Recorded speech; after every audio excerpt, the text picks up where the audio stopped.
Hey guys, tonight we slip quietly into the candle-lit shadows of the 14th century. You're barefoot on a narrow cobbled street, the sky overhead thick with summer dust and wood smoke. The town is oddly quiet, no bells, no market shouts, just the distant sound of coughing. You pass a shuttered tavern, peek into the slats of a bolted church door, and notice something moving near the well. Rats. Big, glossy, twitchy-nosed rats, leaping over buckets and scuttling under carts like they own the place. And in a way, they do, because tonight you're wandering straight into a plague-stricken world. A world before antibiotics, before Zoom calls and N95 masks, before flatten the curve was a household phrase. But make no mistake, this isn't a world without social distancing. Oh no, you're about to see how fear, desperation, and sometimes surprising wisdom shaped medieval efforts to hold the Black Death at bay. You probably won't survive this. So, before you get comfortable, take a moment to like the video and subscribe, but only if you genuinely enjoy what I do here. And hey, drop your location and local time in the comments. I love seeing where and when you're tuning in from. Now, dim the lights. Maybe turn on a fan for that soft background hum, and let's ease into tonight's journey together. You press forward through the town. It's early October, 1347, Sicily to be exact, and something strange is happening down at the docks. A Genoese ship groans into the harbor of Messina, its hull streaked with grime, its sails limp, its crew, well, you can smell them before you see them. The sailors stumble off, hollow-eyed and trembling. Some collapse mid-step, they're bleeding from the armpits, their necks swollen like ripened fruit. One man dies with his boot halfway untied. The dock workers freeze, then run. Because this isn't seasickness. This is something else entirely. You, smart cookie that you are, duck behind a barrel and stay low. It turns out you've just witnessed one of the first recorded European entries of the Black Death. The disease had already slithered its way across Asia, following the Silk Road like a shadow, a stowaway tucked inside fleas, clinging to rats, tucked into crates of grain and bolts of cloth. Mainstream historians agree this was the perfect storm. Trade routes were bustling, cities were cramped, and nobody had a clue what germs were. So when these ships arrived in Messina with crews that looked like death incarnate, the response was mixed. Some locals tried to care for the sick, brave, generous, doomed. Others ran for the hills. One monk wrote that the dead lay unburied in the streets, while another noted that bodies were flung into the sea, but the sea flung them back. You dodge a sack of flour tumbling from a cart and nearly trip over a child's rag doll, abandoned mid-play. You realize the people here weren't prepared, not emotionally, not spiritually, and certainly not medically. Fringe detail? Some chronicles mention cats disappearing too. Whether they fled, were killed, or just wisely avoided humans is up for debate. But it turns out their absence might have made things worse. Fewer cats meant more rats, and more rats meant more fleas, and, well, you get the idea. Historians still argue whether this particular arrival was the first domino or simply one of many. Some suggest the plague was already lurking in the ports of Constantinople, waiting for a ship like this to give it a passport. Either way, Messina's reaction would become a blueprint. Panic, isolation, abandonment. The city authorities ordered the sick to be expelled immediately, dumped on nearby ships, and shoved back out to sea. Those sailors floated, dying port to port, knocking on the doors of Europe, and every port that opened them paid dearly. And yet, as awful as it sounds, that first gut reaction to isolate, to eject the infected, wasn't entirely wrong. In fact, it was the seed of a strategy that, while brutal, would eventually evolve into quarantine itself. You follow the departing ship with your eyes, a dot on the horizon now. One sailor stands leaning over the rail, staring back at the city he brought to its knees. He's coughing. He knows. But what can he do? Down on the docks, dock workers have begun burning bundles of clothes. A priest sprinkles holy water, then promptly runs away. You sidestep a merchant mumbling prayers into a sack of coins. Maybe he thinks money can't carry plague. Spoiler, it can. Everything smells like salt and sweat and the beginning of something terrible. You look at the port gates. Soldiers are moving to close them. Finally. Too late, but still. Somewhere in this horror is the first spark of logic. Shut the doors. Limit movement. Create a barrier between the healthy and the sick. That idea, simple, ancient, and profoundly human, will echo across centuries. You wipe your hands on your tunic as the sea wind picks up, salty, warm, and laced with decay. The Genoese ships, like ghostly messengers of doom, have already sailed on, carrying their deadly cargo northward. Your next stop? Just across the Mediterranean.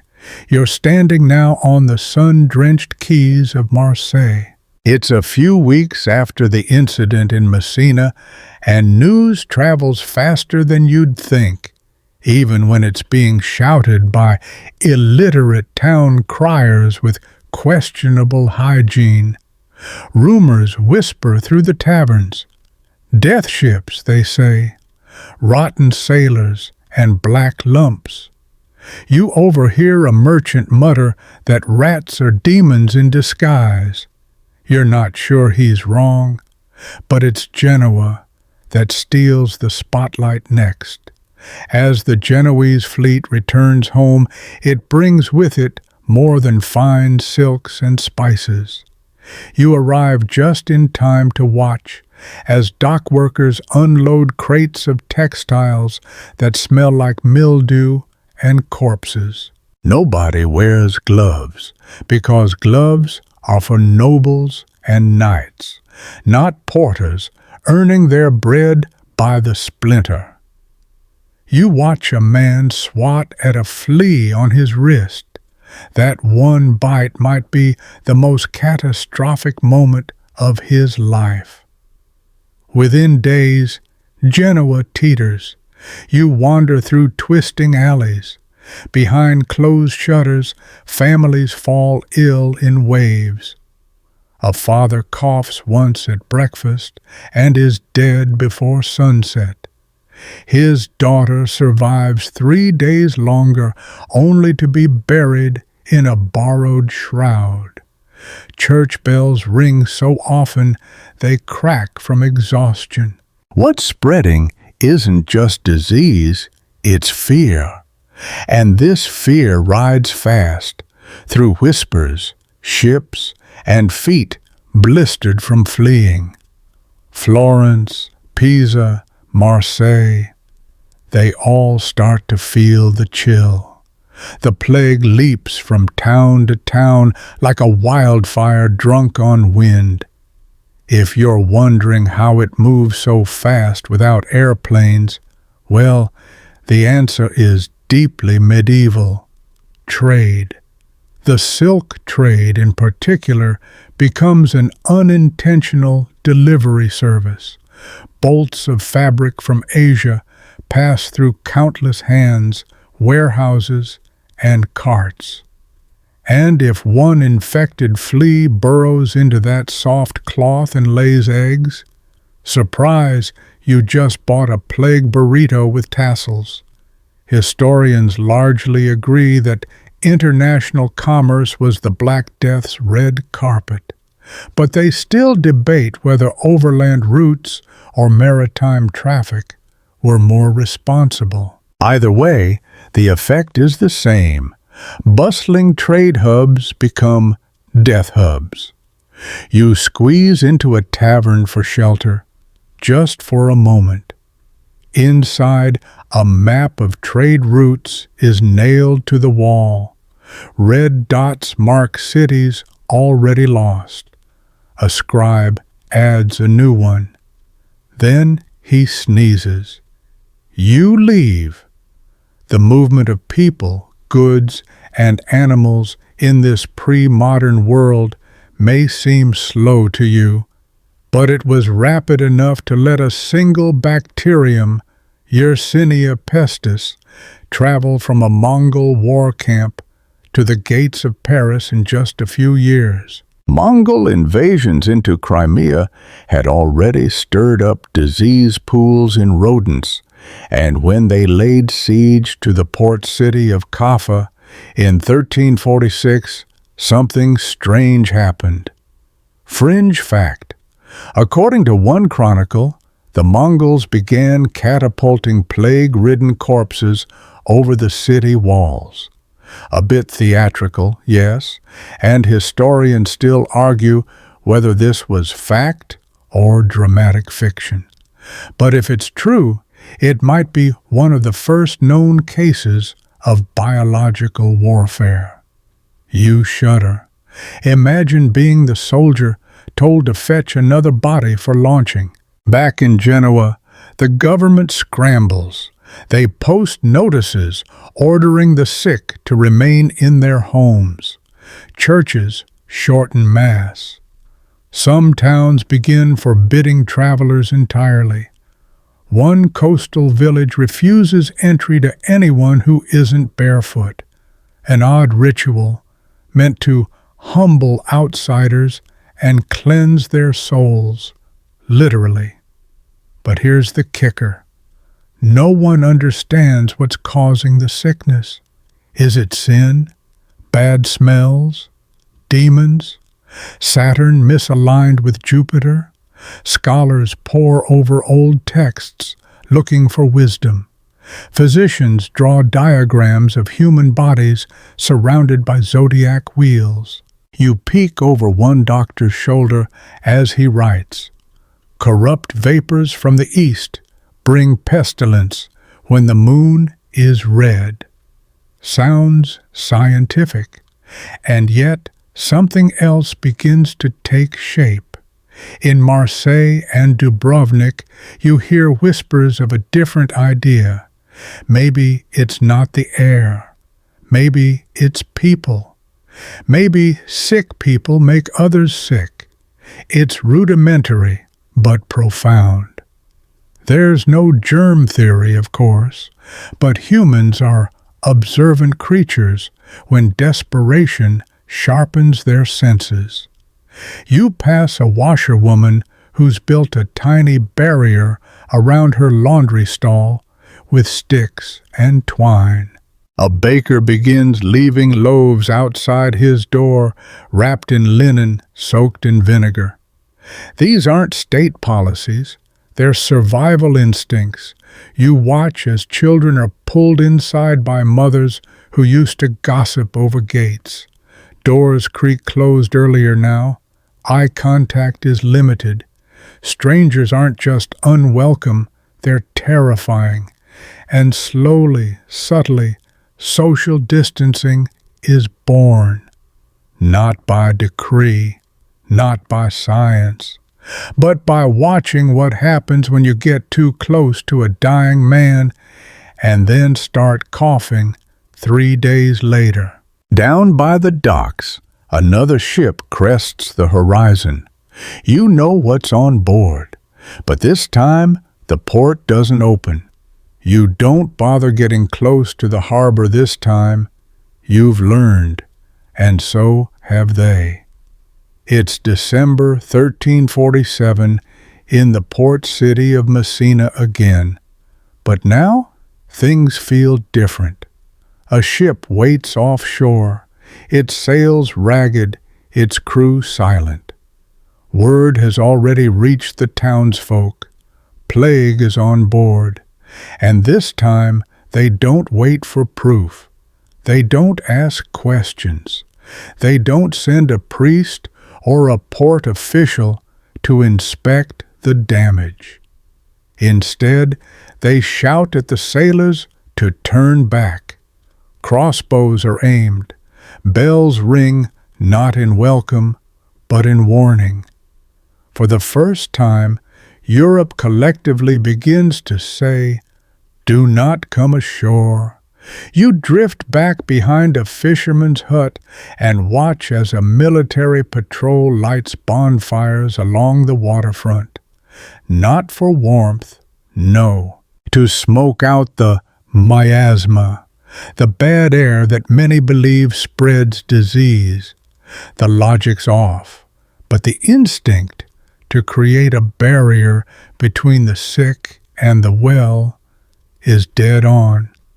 In a way, you're witnessing the birth of what we'd now call a containment protocol. It's messy, cruel, and often poorly enforced, but it's there. Further north, in the opulent city of Venice, they take things even further.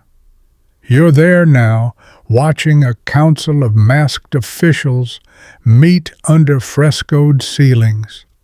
One man, a physician, stands up and says something outrageous.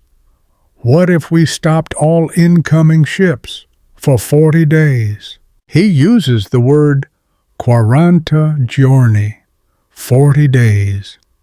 And there it is, the first use of the term quarantena, which later gives us the word quarantine. You blink. The room blinks. No one laughs, because something about it feels reasonable. They decide to test it. Ships from suspected plague ports are denied immediate docking. Their passengers and goods are held offshore on tiny nearby islands. 40 days of waiting, just to see if anyone gets sick. If they do, well, off to the burial pits. If they don't, they come in. This system begins to spread faster than the disease itself. You journey along the Adriatic coast, and one by one, towns begin adopting their own versions. Some use 30 days, others stretch to 50. A few add rules.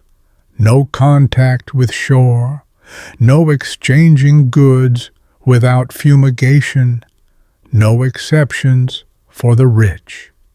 And yet, you know how this goes. Exceptions happen anyway. Coin still opens doors. Fringe detail? Some towns go full medieval genius and force ships to dock at designated pestilence piers, where the ropes are burned after unloading. Historians still argue whether these piers were effective disease barriers, or just fire hazards with a good PR team.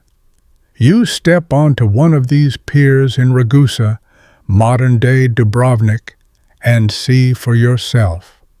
Here, in the 1370s, they're even more advanced. Not only do they quarantine ships, they also build permanent plague hospitals outside city walls.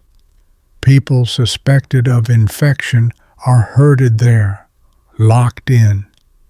Guards are posted with long poles, poke sticks really, to prod anyone who tries to leave. Inside the city, shopkeepers begin using long-handled scoops to hand off goods, while buyers leave coins in buckets of vinegar. No one shakes hands. Kisses on the cheek are replaced with nods. And yes, people grumble. You hear one fishmonger mutter that the air smells worse than the dying. Welcome to medieval risk management. Now, let's be real. These efforts aren't universal, nor are they foolproof. You see plenty of chaos in smaller towns. One village builds a wooden fence around itself, then forgets to post guards. Another digs a moat, but leaves a bridge open for emergencies. Turns out the emergency was a wedding, which ends with 10 new infections and a dead groom. Still, the tide is turning. Authorities are trying, and that's new. You catch a glimpse of Venice's health magistrates again. Plague doctors, yes, but also administrators. They're tracking ships, enforcing isolation, even creating ledgers of arrivals and illnesses. These aren't just doctors in bird-beak masks anymore. They're proto-bureaucrats. That beak mask, by the way, a fringe oddity here. The iconic outfit, with its glass eye lenses and long bird-like nose stuffed with herbs, didn't appear widely until a bit later. Still, some Venetian officials adopted early.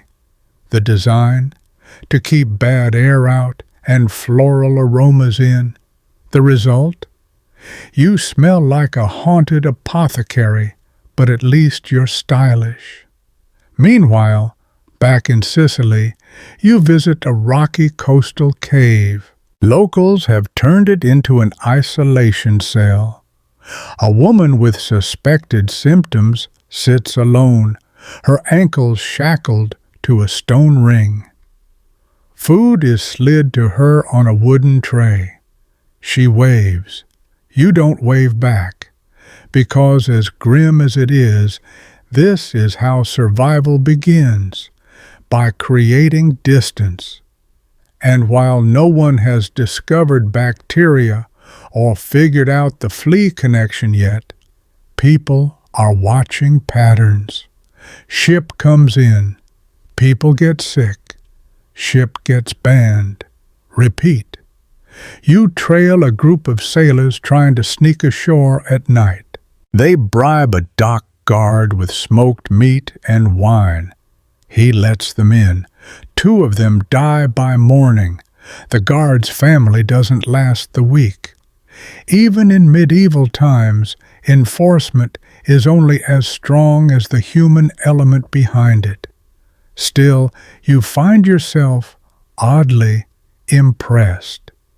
You didn't expect such logic from a world where doctors prescribe crushed emeralds and prayers. But humans are survivors, and even without full understanding, they begin shaping behavior around what seems to help. 40 days, no contact, isolate the sick, burn their bedding, avoid strangers. They don't call it epidemiology, but it's close enough. You follow the path inland now, away from the ports, away from the salt-stained hulls and flickering lanterns bobbing in dark water. You're heading toward the towns, villages, and walled cities that don't have the luxury of quarantining ships at sea. What they have instead, well, it's more blunt, more medieval. The first thing you notice, riding toward the gates of a hilltop town in Tuscany, is the silence. Not peaceful silence, not sleepy silence, but that heavy, unbreathing stillness of a place holding its breath. A banner hangs above the gate, not one of welcome, but a warning. Bright red, hastily painted, with a crude skull in the center. You knock anyway. A guard peers through a crack in the wood and tells you what you already knew. No strangers allowed. The town is sealed, not because they're cruel, but because they've learned. Sick people don't always look sick at first, and by the time you realize someone's infected, they've kissed your cheek, borrowed your spoon, and handed your toddler a biscuit. So they close their gates, all of them. This wasn't just one town. Across Europe, more and more communities began to post guards at their entrances, or sometimes just block roads entirely with wagons and rubble. Trade suffered. Families were separated. But the alternative was worse.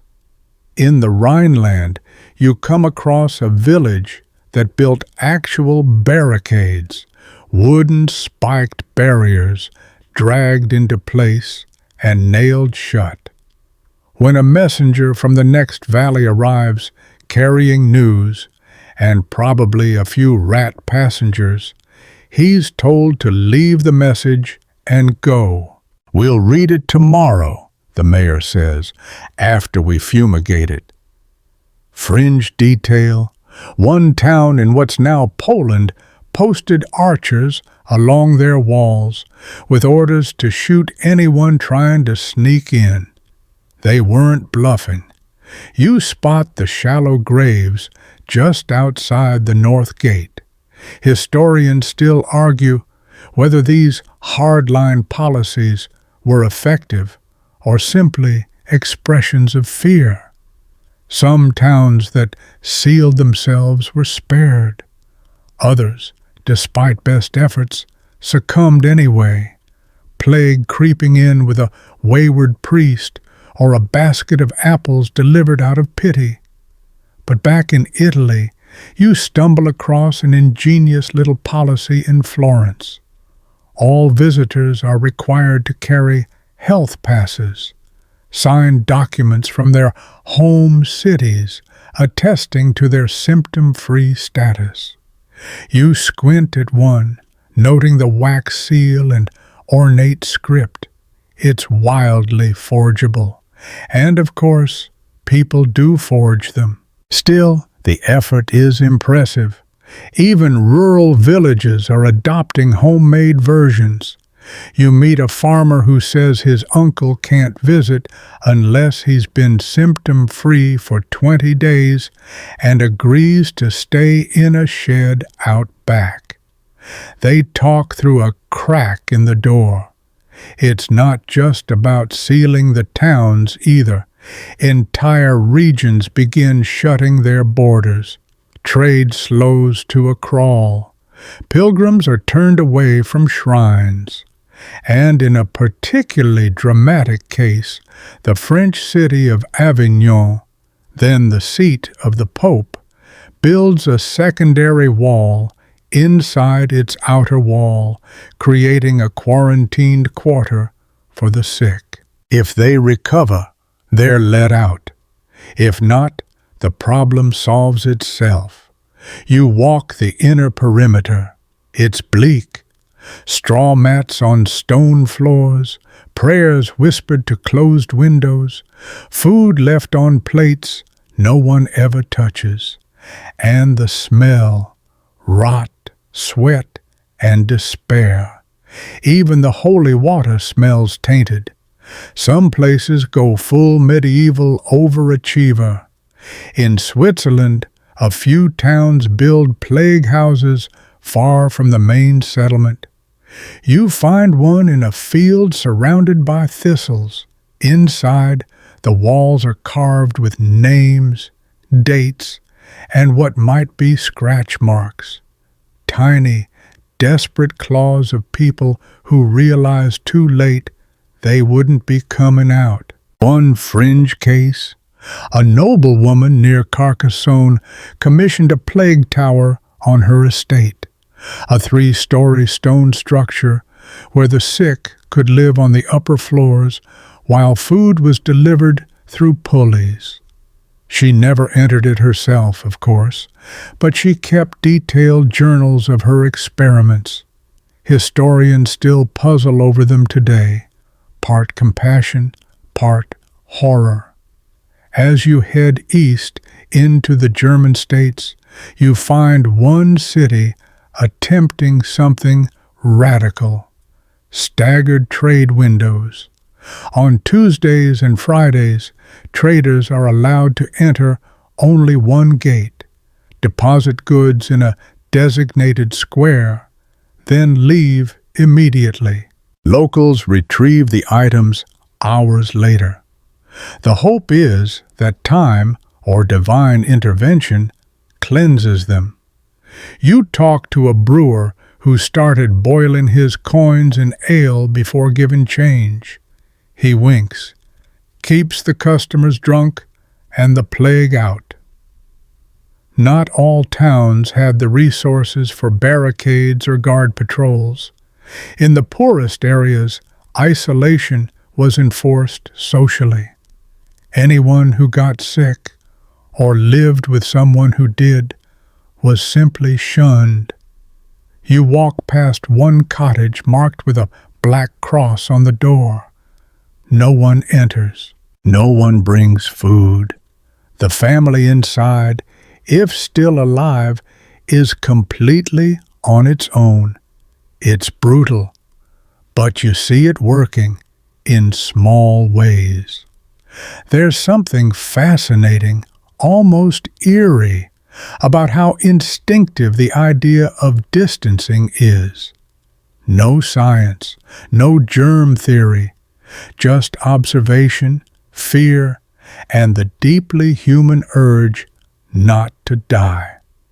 And through that, a pattern of behavior emerges that looks, strangely, like modern public health. People limit contact, they draw lines, they close doors. But it's not all obedient silence. In one Bavarian village, a group of young men stage a midnight drinking party at a shuttered tavern. You sneak behind a cart and watch them toast, laugh, even kiss. By dawn, 2 are coughing. By week's end, the tavern is burned down by the mayor's order. Even 7 centuries ago, humans were terrible at staying inside. You're still trudging through Europe, but the mood has shifted. The desperation's still there, sure, but now it's got rhythm, literally.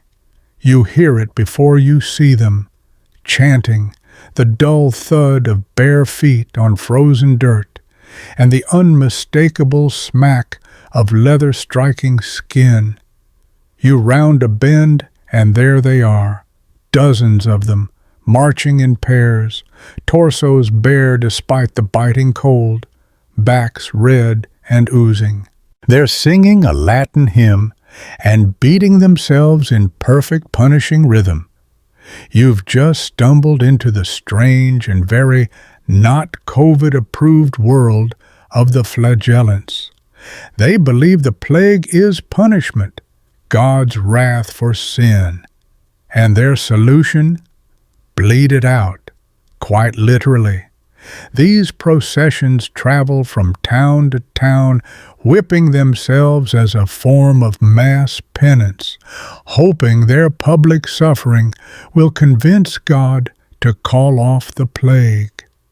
You stand silently as they pass. The leader carries a wooden cross. Others trail banners embroidered with skulls, blood-red suns, and weeping saints. A few villagers gather at the roadside, some crossing themselves, others watching with a mixture of pity and morbid curiosity. One woman whispers, "They passed through last month. 3 more people died the next day." The irony isn't lost on you. Historians still argue whether the flagellant procession spread the plague or simply offered a tragic distraction. But you can guess the likely outcome. Hundreds of people marching together, bleeding in sync, stopping in towns already on edge. It's less public health strategy, more medieval super-spreader event. You walk alongside the group for a while, noticing how some of the younger participants sneak bites of bread or sips of wine between lashes. A few wear relics, bones in tiny glass pendants, splinters of supposed saints. They murmur prayers as if repetition can hold death at bay. Fringe fact? Some groups took things a step further, assigning roles like Master of the Scourge and keeping ledgers of lash counts per day. You imagine a medieval Fitbit, but grimier and somehow more competitive. Still, their intentions weren't all bad. In a time without antibiotics, without vaccines, and without explanations, people turned to the divine. The logic, flawed though it was, offered structure. If the disease is punishment, then perhaps punishment endured voluntarily can end it. Medieval logic, twisted but occasionally poetic. Cities initially welcomed them. Bishops blessed their processions, crowds wept in the streets. But soon you notice a shift. By the time you reach Strasbourg, local authorities have started banning them. Too many rumors, too many disappearances, and, most suspicious of all, some of the flagellants begin to preach things not entirely approved by the Church. The Pope, based in Avignon at the time, eventually condemns the movement, not because it's ineffective, though it is, but because some groups start attacking clergy, claiming the Church has failed. You know things are bad when even a pope says, "You guys are a bit too dramatic." You slip away from the procession and into a village where they've just passed. There's a palpable weariness in the air. On one door, someone scrawled, "Deliver us, O Lord." Below it, a small child has added a crude drawing of stick figures with red spots. You stare at it too long. There's another, quieter side to the plague response you begin to see here. While the flagellants go for spectacle, others retreat into private rituals. You visit homes where entire families kneel around candles, whispering protection spells passed down through generations. Some place garlic in their shoes. Others burn bundles of rosemary and juniper, convinced the smoke will drive out the death spirit. One innkeeper you meet refuses to serve anyone unless they recite a full Ave Maria while holding their breath. His way of checking lung capacity, apparently. It's not scientific, but you appreciate the creativity. And while the church condemns the flagellants, it's not exactly offering a better solution. Sermons blame sin. Priests wear herbs in their robes and conduct funerals at a distance, sometimes from windows. In many places, there simply aren't priests anymore. You hear stories of villages where every cleric died in the first wave, with spiritual leadership dwindling and fear at an all-time high. Suspicion rises. And here's where things get darker. In several towns, rumors begin to swirl that the plague isn't natural, that someone caused it, that outsiders poisoned the wells. The logic is medieval paranoia at its most dangerous, and soon, tragically, this fear leads to violence. You arrive in a town square just as a group is marching a handful of shackled men toward a hastily built platform. You don't need to ask who they are. You already know they're Jewish, accused of witchcraft, poison, or simply being different.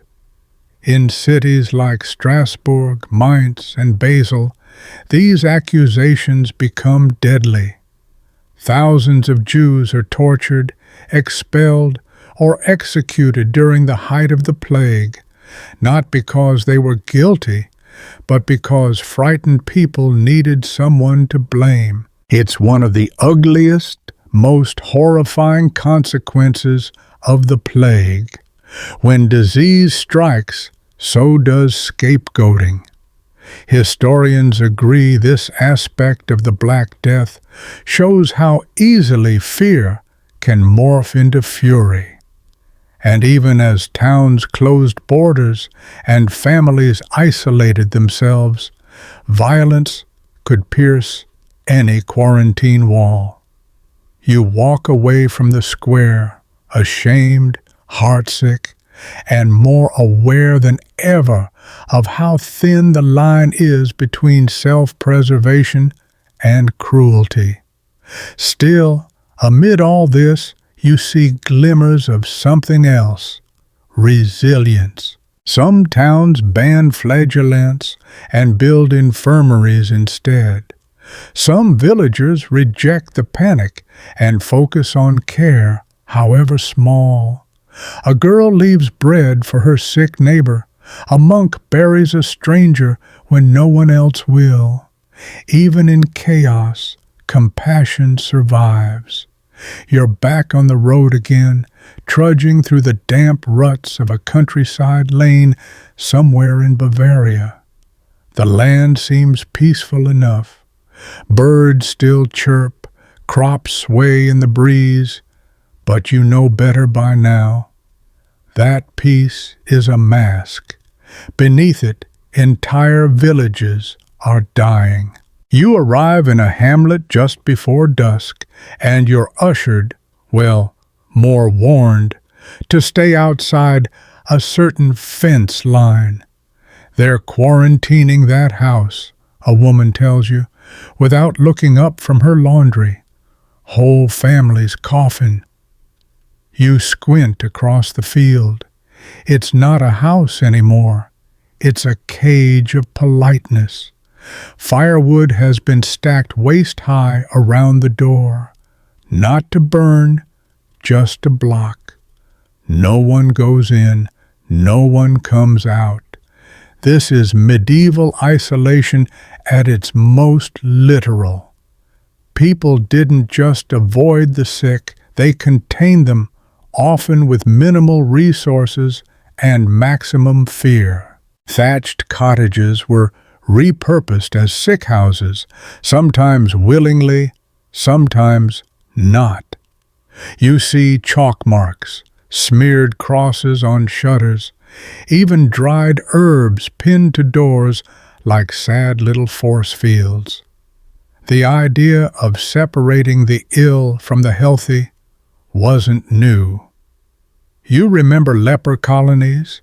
Those folks had already been living the social distancing dream for centuries. Bells around their necks, cloaks dyed to mark them, rules forbidding physical contact. In a sense, they were the original experts in infectious isolation, just, without the choice. In fact, you visit a leprosarium, an old one, mostly empty now. It's half overgrown, the walls cracked, the wooden sleeping platforms long abandoned. But there's something eerie about it, something familiar. The way the rooms are separated, the way the windows have shutters on both sides for passing food without touching hands. You run your fingers along a ledge and wonder who died here. You wonder how many communities reused these spaces during the plague, taking their old fear and slotting in the new one. Some did. Others couldn't bear the association. Lepers were terrifying, sure, but plague was faster, angrier, indiscriminate. You make your way to another village, this one with a more organized system. The local church has been converted into a care center. Well, care might be generous. There are beds made from hay bales and a deacon with a cloth soaked in wine wiping the foreheads of the moaning. No doctor in sight, just volunteers. You spot a mother tending to a boy who isn't hers. She doesn't wear gloves, just a rosary. Everywhere you go, you notice variations. In some towns, people isolate the sick in barns. In others, caves. In one strange case, a community dug underground huts and covered them with sod, like grim hobbit holes, for patients to lie out their days beneath the earth. Fringe fact: there are records of rural villages building literal plague wagons, mobile death chariots that collected the ill before they could infect others. One chronicler describes seeing one drawn by a donkey with a blindfold, that it might not lose its heart at the smell.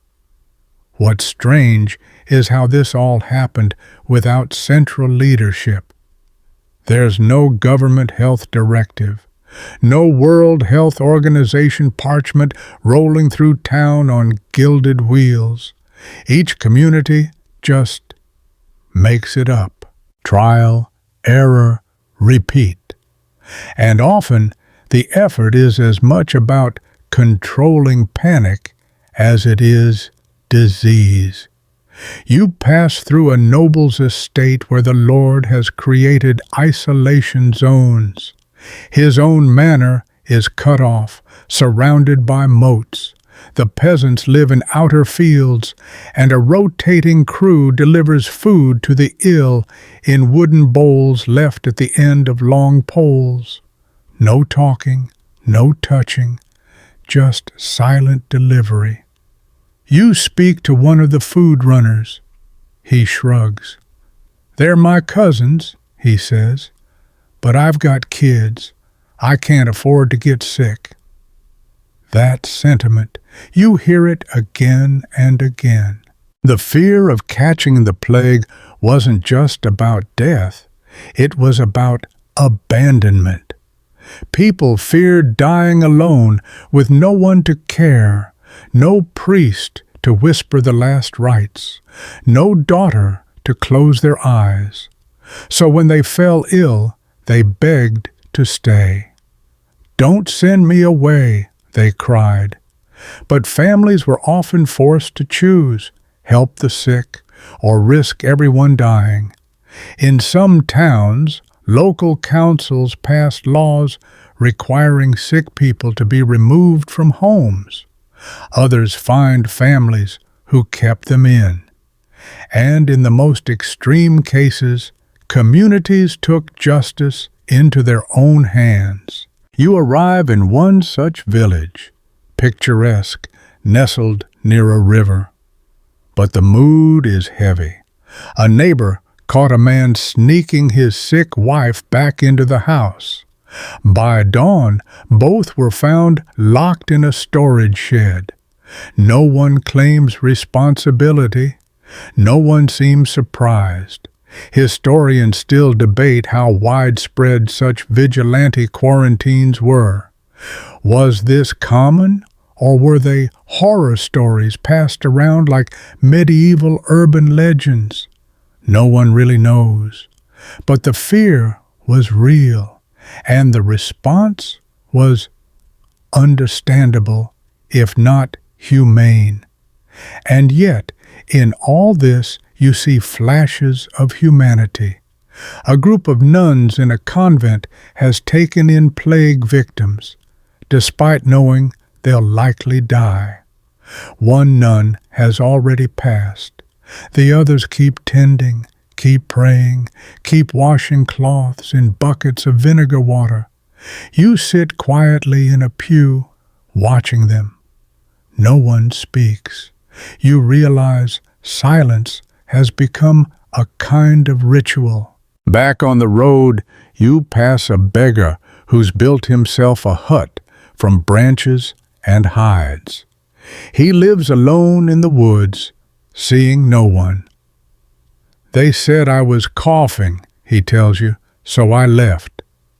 You ask if he's still sick. He shrugs. Not anymore. Maybe never was. He doesn't seem angry, just tired.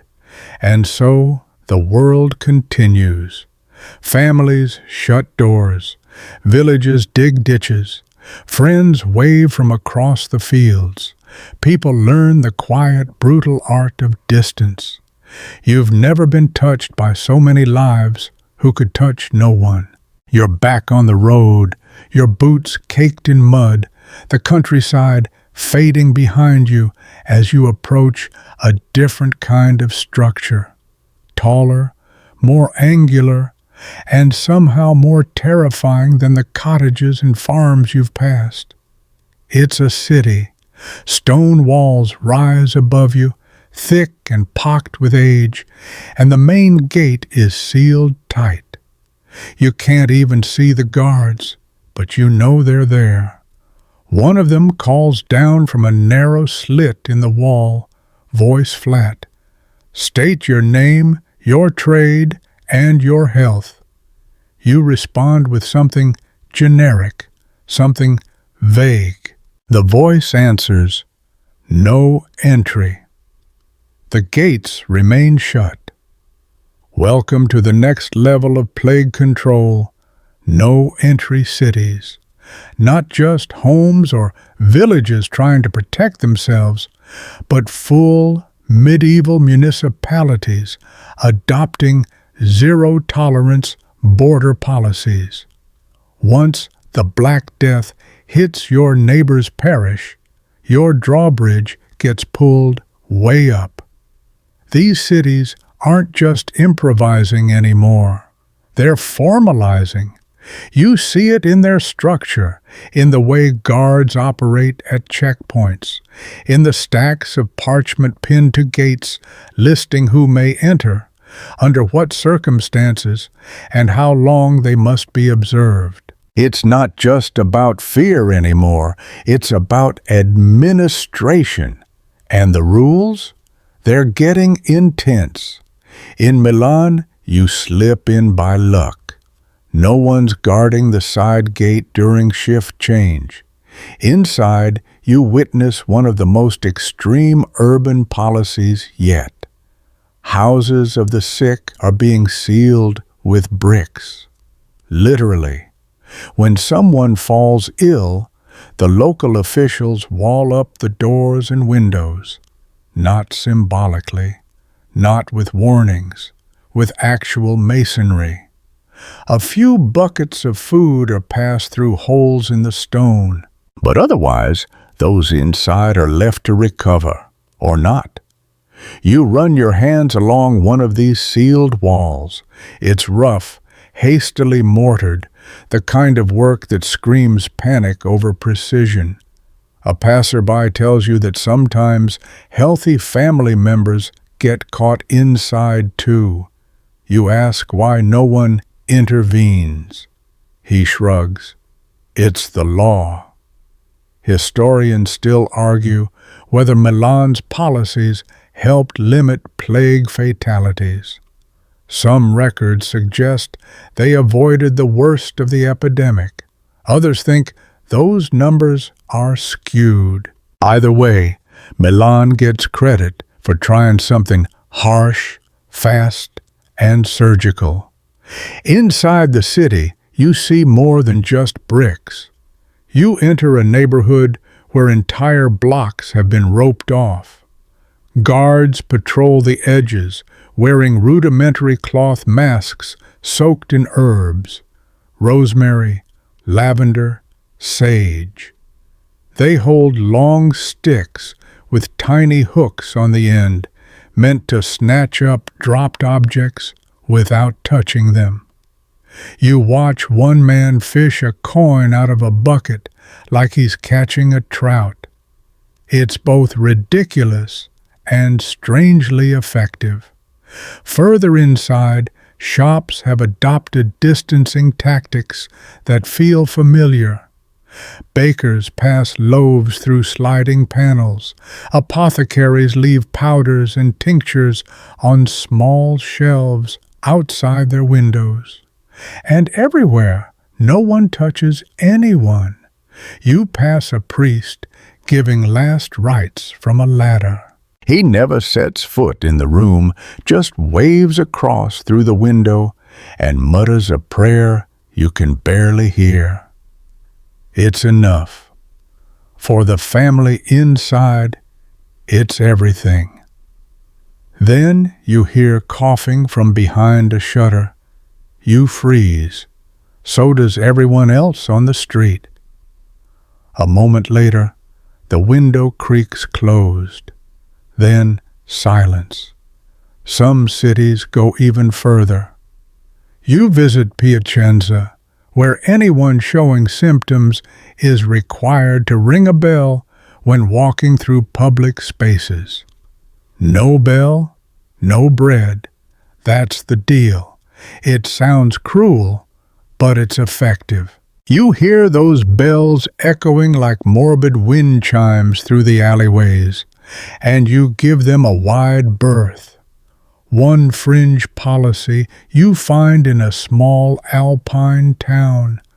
Plague victims are assigned colored robes based on how many days they've been ill. Green for early cases, yellow for mid-stage, red for terminal. It's a bit of a fashion nightmare, but you know who to avoid. And avoid them you do. Yet, despite all these efforts, you see breakdowns everywhere. A merchant bribes his way past the gate. A noble throws a party that becomes a mass infection site. A black market priest offers clean bills of health in exchange for silver rings. The systems, while clever, still hinge on people, and people are complicated.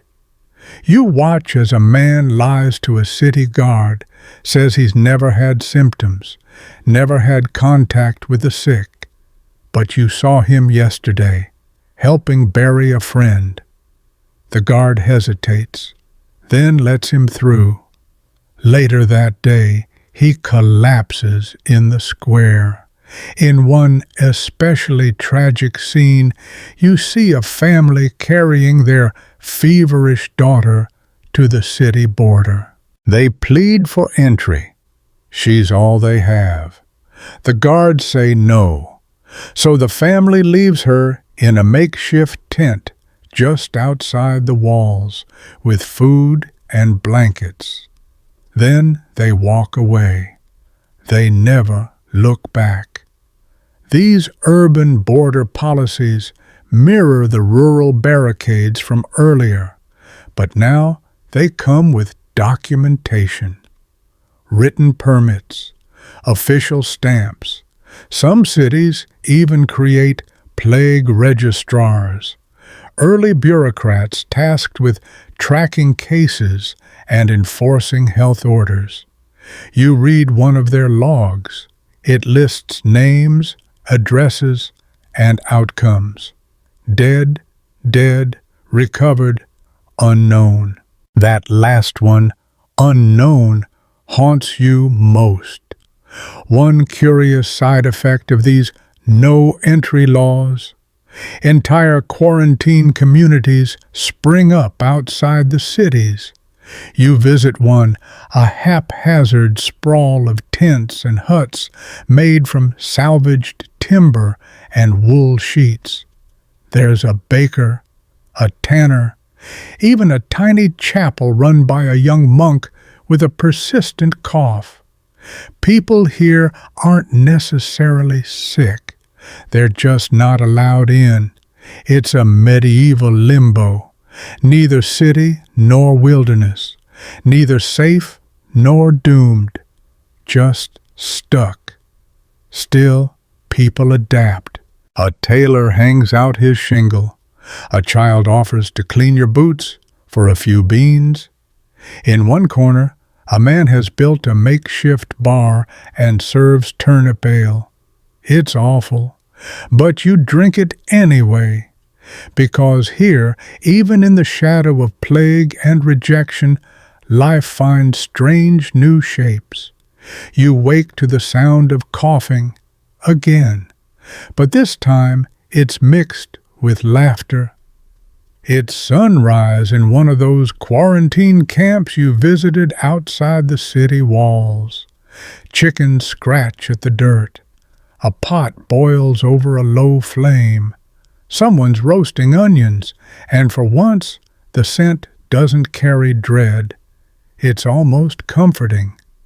You'd think this was just a rough morning in a poor neighborhood, until you remember these people aren't allowed back inside the city.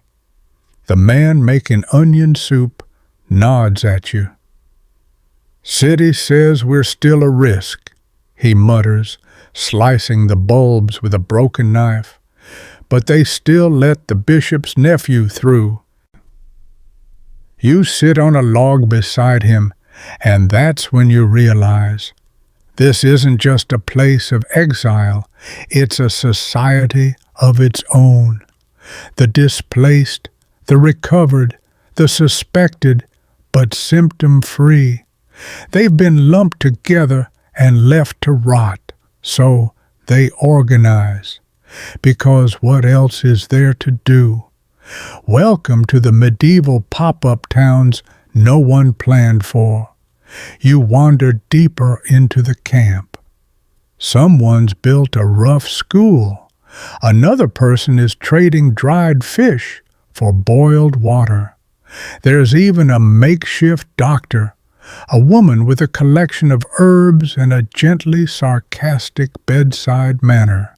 "I'm not licensed," she says, "but neither was that priest who bled half the village." She hands you a cloth soaked in vinegar and thyme. "Wipe your hands," she says, "and your face, twice." You do it without question. These camps are a strange phenomenon, neither fully studied nor properly recorded. Historians still debate how widespread they were. Some argue they were common outside cities with strict quarantine laws. Others think they were more spontaneous, a patchwork of temporary survival. You see both arguments play out here. One section of the camp has been laid out in careful rows, tents organized, shared fire pits labeled. Another section is pure chaos, makeshift lean-tos, piles of uncollected waste, and a man in the corner selling plague cures that are suspiciously just onions dipped in wine. Fringe fact: in one camp like this outside Cologne, a group of weavers formed their own plague guild.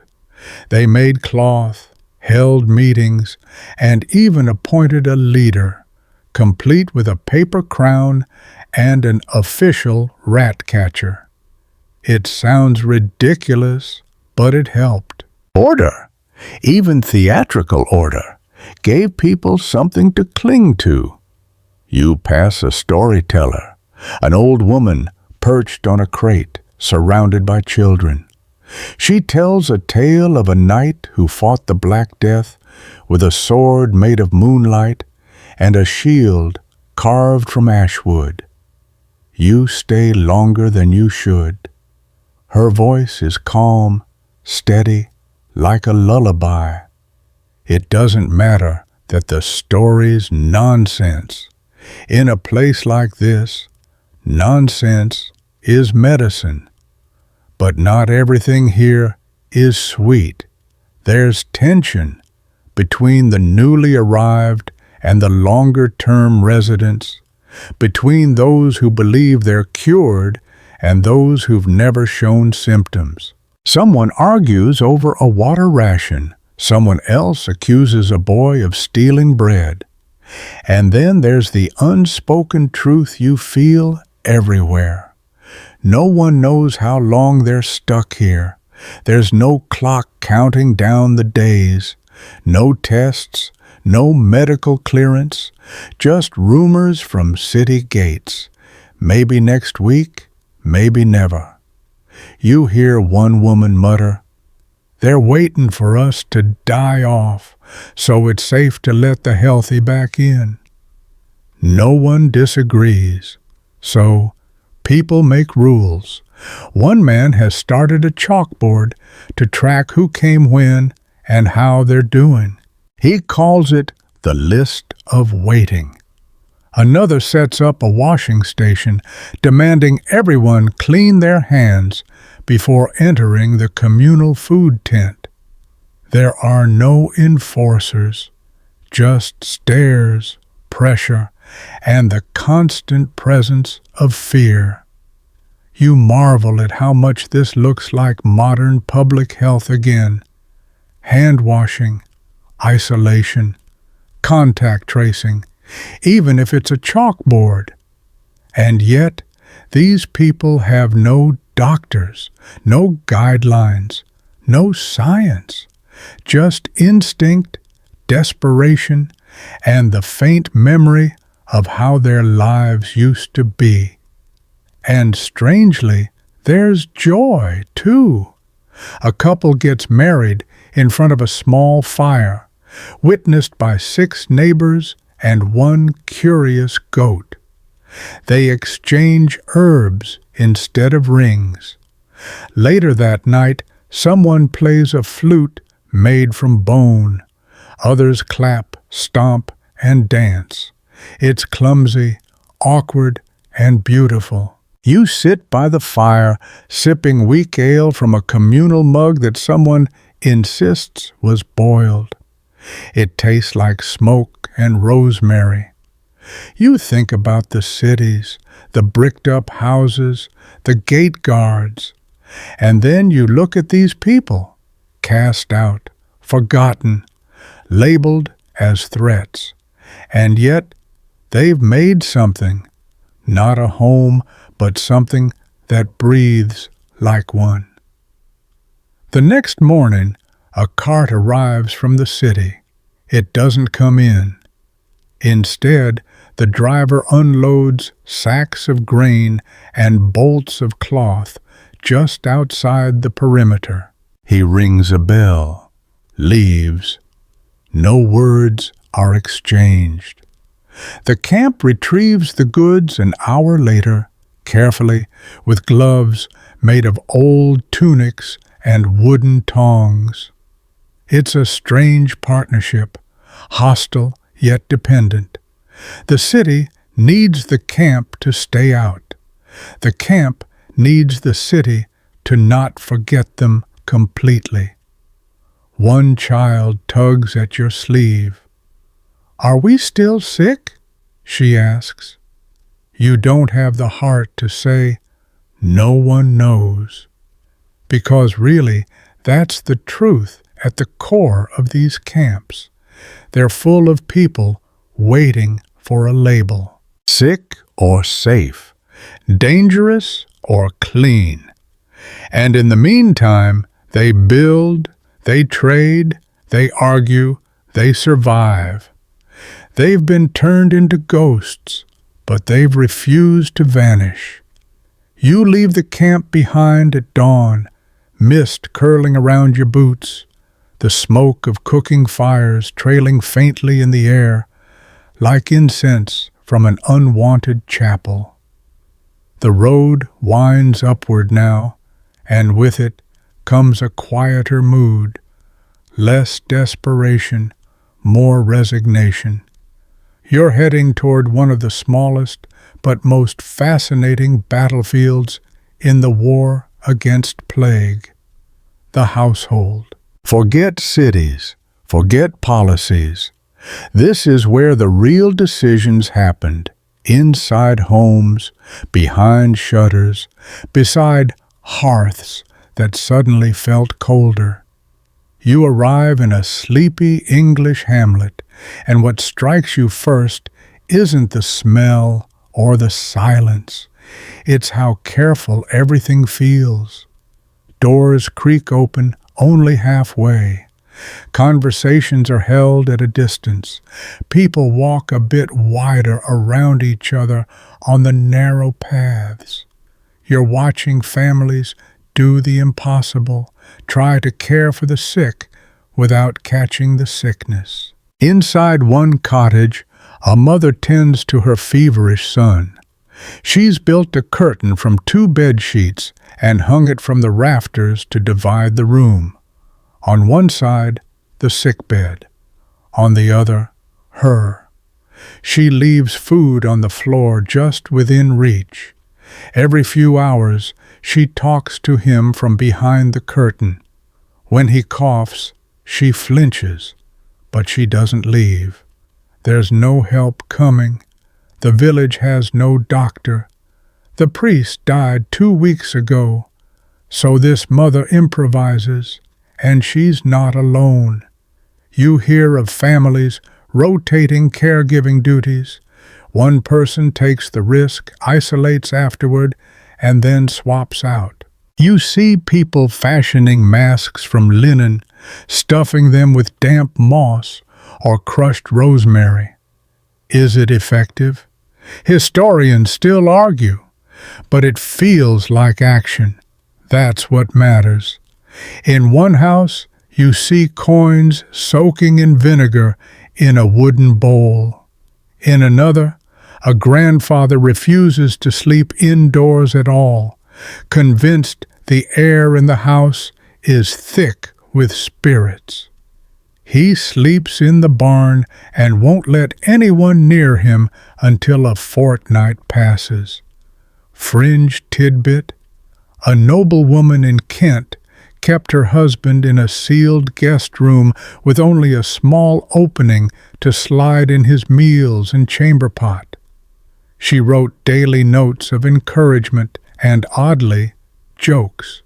Many of them involved turnips. Laughing keeps the lungs strong, she claimed. He survived. She didn't. It's in these homes that you really see how social distancing wasn't just policy. It was a heartbreaking daily act of love. To not touch someone, to stay away when your instincts scream the opposite. That's not cold. That's sacrifice. You hear stories of children sent to live with relatives in neighboring towns as soon as a cough starts in the house. Some make it, some don't. One father you meet buried his daughter without ever touching her, afraid that even in death she might bring sickness to the rest of the family. And yet, in these private spaces, there's also resistance. You stumble upon a rural wedding, hushed, rushed, but real. The bride wears a garland of wilted violets, and the groom's mask is made from a carved bit of bark. The guests stand far apart in a field, reciting blessings. Someone sneezes, everyone freezes, then they laugh awkwardly and carry on, because life goes on somehow. Inside one house, a widow shows you her sick room ledger, a logbook where she tracked her husband's temperature, cough, mood, even appetite. No one told her to do this.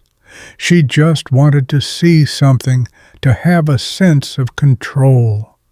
She offers you a bowl of gruel she insists was made with plague-resistant garlic. You decline politely. Later, you overhear two boys playing outside their home. They've invented a game called Catch the Rat, where one pretends to be the plague and the other chases him with a broom. You try not to laugh. You fail. Children, it turns out, have an extraordinary ability to process horror through games. In one village, you find a group drawing circles on the ground and singing what you swear is the earliest form of Ring Around the Rosie. You remember what that song really means. The sneezes, the falling down. You feel a chill. Historians often debate whether these folk songs came from the plague or were retroactively linked to it. The dates are fuzzy. But in moments like this, surrounded by children hopping in patterns, you think the truth might lie in between. Memory embeds itself in rhyme. And the thing about social distancing, real, intimate, homegrown distancing, is that it changes relationships. You meet lovers who can't kiss, parents who whisper lullabies through closed doors, siblings who draw chalk lines down the center of the floor and dare each other not to cross. You even see pets abandoned, not out of cruelty, but fear. Dogs left to roam, cats no longer fed. One man you meet keeps a rooster inside, convinced it crows louder when someone in the house is about to fall ill. He calls it his prophet. Is it superstition? Absolutely. Is it helpful? Honestly, maybe. And always behind it all is this quiet, aching grief. Not just for those lost, but for the closeness you're not allowed to have. You see it in the way people hold their hands behind their backs when talking, in the way hugs become nods, in the way lovers trace hearts in the dirt rather than share breath. But you also see resilience in every curtain rigged from rope, in every vinegar bowl, in every silly song or garlic remedy. No plague doctor could enforce this. No city council could mandate it. These are the private, invisible acts that held households together, not always successfully, but sincerely, because love in the time of plague didn't always look like comfort. Sometimes it looked like distance. You're walking now through a quiet forest path, the canopy dense and green, though your thoughts are still shadowed by the village homes and their lonely curtains. But there's a different energy in the air today, something communal, ritualistic. You're headed toward a place you've heard whispered about in almost every town, a village that did something No one else dared. They self-quarantined the entire community. The place is called Ayam, tucked in the English countryside, nestled among hills and moors. And yes, this actually happened. It's not a legend or a moral tale. You're going to meet real people. Well, ghosts of them, who willingly chose isolation to stop the plague from spreading beyond their borders. It's a powerful thing walking toward Ayam. The road gets narrower, and you imagine what it must have felt like, knowing that crossing a certain line meant you were not coming out. Not any time soon, maybe never. You arrive, and the village is still. Stone houses, a tiny churchyard, and plaques telling stories so intimate it hurts. A tailor received a shipment of cloth from London in 1665. That cloth carried fleas, and the fleas brought death. Within days, people were coughing, dying, and burying loved ones. But instead of fleeing, as many did, the villagers, led by their rector William Mompesson and a nonconformist preacher named Thomas Stanley, made an unthinkable decision. No one leaves. You read the agreement posted at the church door. It's simple, stark, signed by most of the townspeople. Some had already lost family members, and yet they chose to stay. For the good of neighboring villages, for strangers they'd never meet. Historians still marvel at this act. Was it heroism, faith, desperation? Maybe all three. And maybe something more quietly profound, a sense of communal responsibility in a time of chaos. You wander through the boundary stone site, just outside town where supplies were exchanged. People from neighboring parishes would leave food or medicine, and Ayam residents would drop coins into vinegar-filled holes carved into the rock. Yes, literal vinegar pits, because even then they believed vinegar might cleanse the money. Is that fringe science? Absolutely. Is it genius in its own terrified way? Also, yes.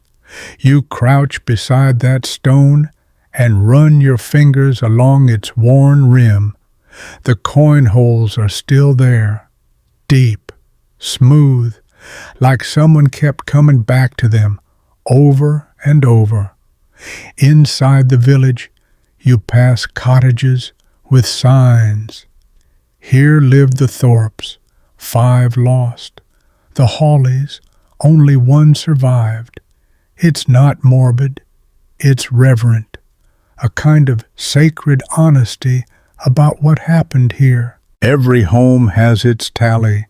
Every door carries a weight. One garden has been replanted to look just as it did in the 1600s, herbs, roses, and you. You imagine someone kneeling here, clipping rosemary with shaking hands, whispering prayers with every snip. Was it for healing or for remembrance?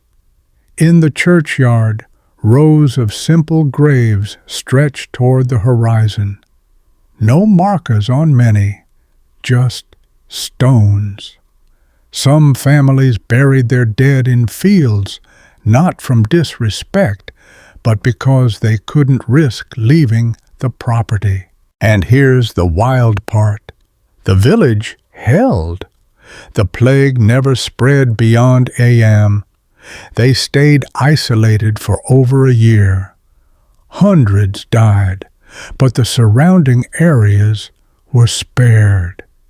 Because a few hundred people made an impossible choice and stuck with it. You stop in front of a plaque with one of the village's most haunting stories. Elizabeth Hancock, buried 6 of her children and her husband in just 8 days. She dug their graves herself. No one could come help. No one could even console her. But she didn't leave. Not once. Not even at the end. And yet, there were survivors. Some houses, even among the grief, saw people recover. A baker, a blacksmith, a child.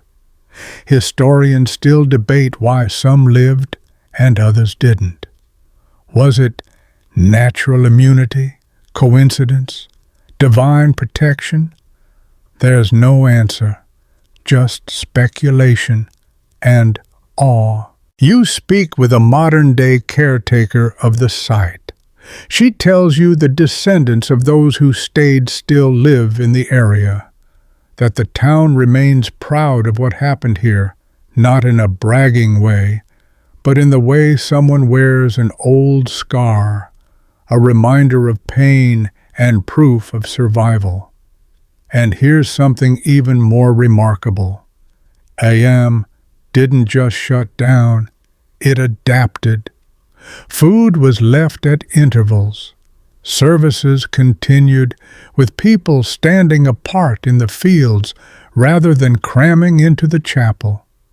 Burials were done at night, quietly, by candlelight, to avoid panic. Life adjusted. And so Ayam becomes a kind of symbol. A footnote in plague history, sure, but a powerful one.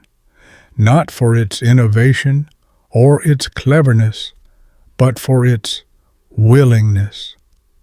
You think about all the places you've seen, the sealed gates, the bricked-up homes, the blaming, the fleeing, and then you think of a village that didn't run. The wind picks up through the trees, and you swear you hear something like a hymn, soft, trembling, rising from the hills.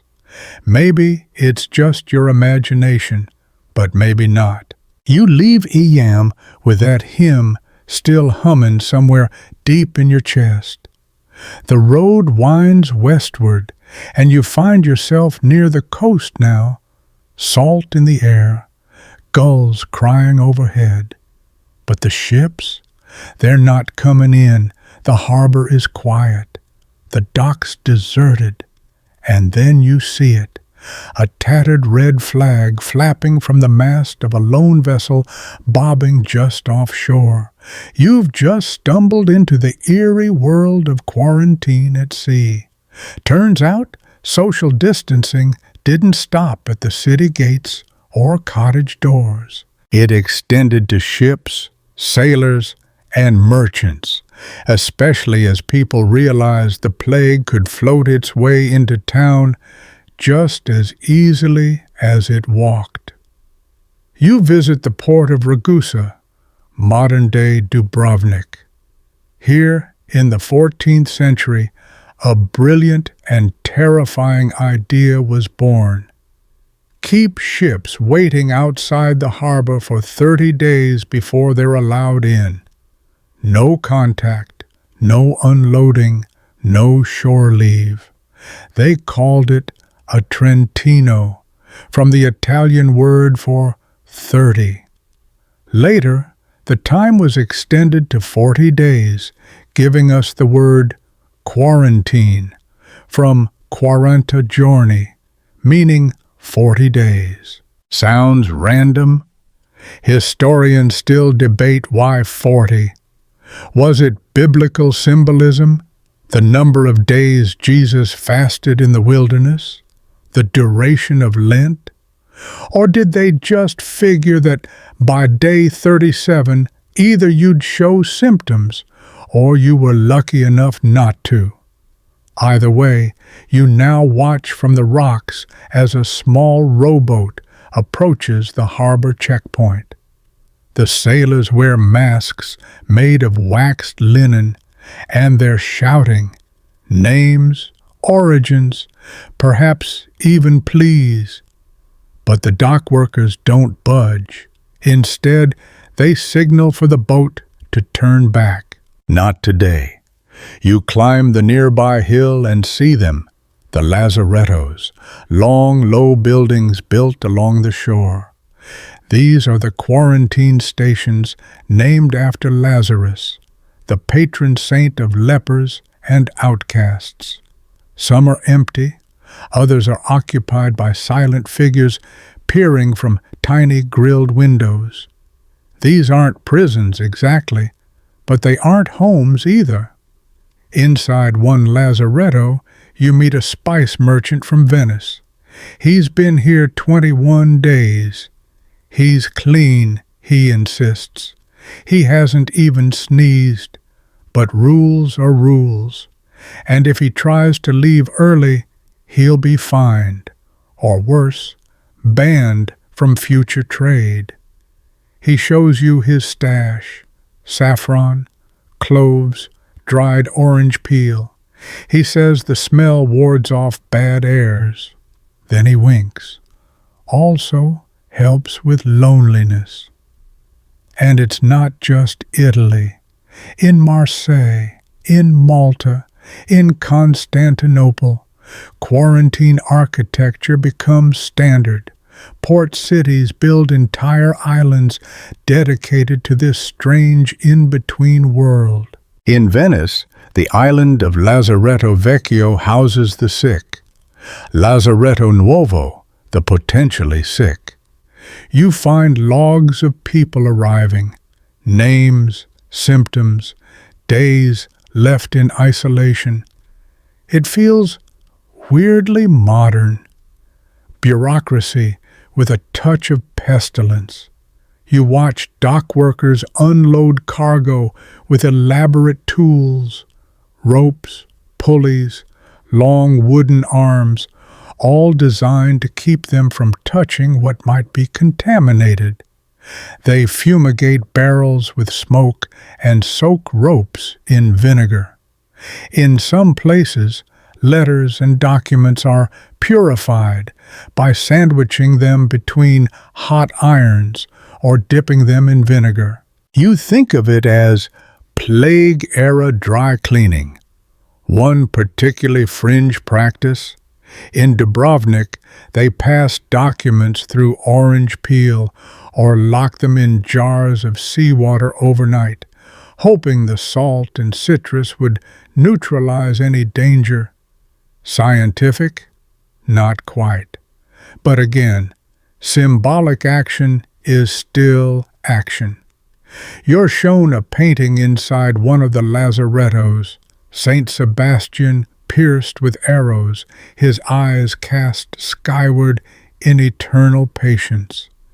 Below it, someone has scrawled, "He waited 40 days too." You walk through the corridors. You hear coughing in one room, silence in another. A guard dozes in a chair by the door. It all feels like purgatory, a place not for the sick or the well, but for the possibility of either. It gets stranger. Some ports require double quarantine, that is, spend 40 days at sea, then another 40 on land in the lazaretto, 80 days total. One Venetian joked, "You arrive with cargo, but leave with only a beard and better manners." But people complied, not always happily, but they did it, because trade was too important to risk losing, because plague was too dangerous to ignore, and because the alternative, an outbreak that wiped out half the port, was worse. And here's a curious twist. Quarantine didn't just protect cities, it also protected reputations. You meet a merchant whose ship was kept offshore for 35 days.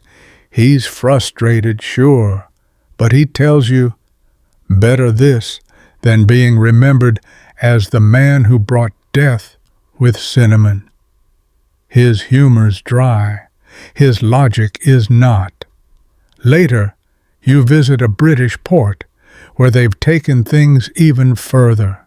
Anyone arriving must present a health passport, a document certified by port authorities at their origin, claiming they were plague-free.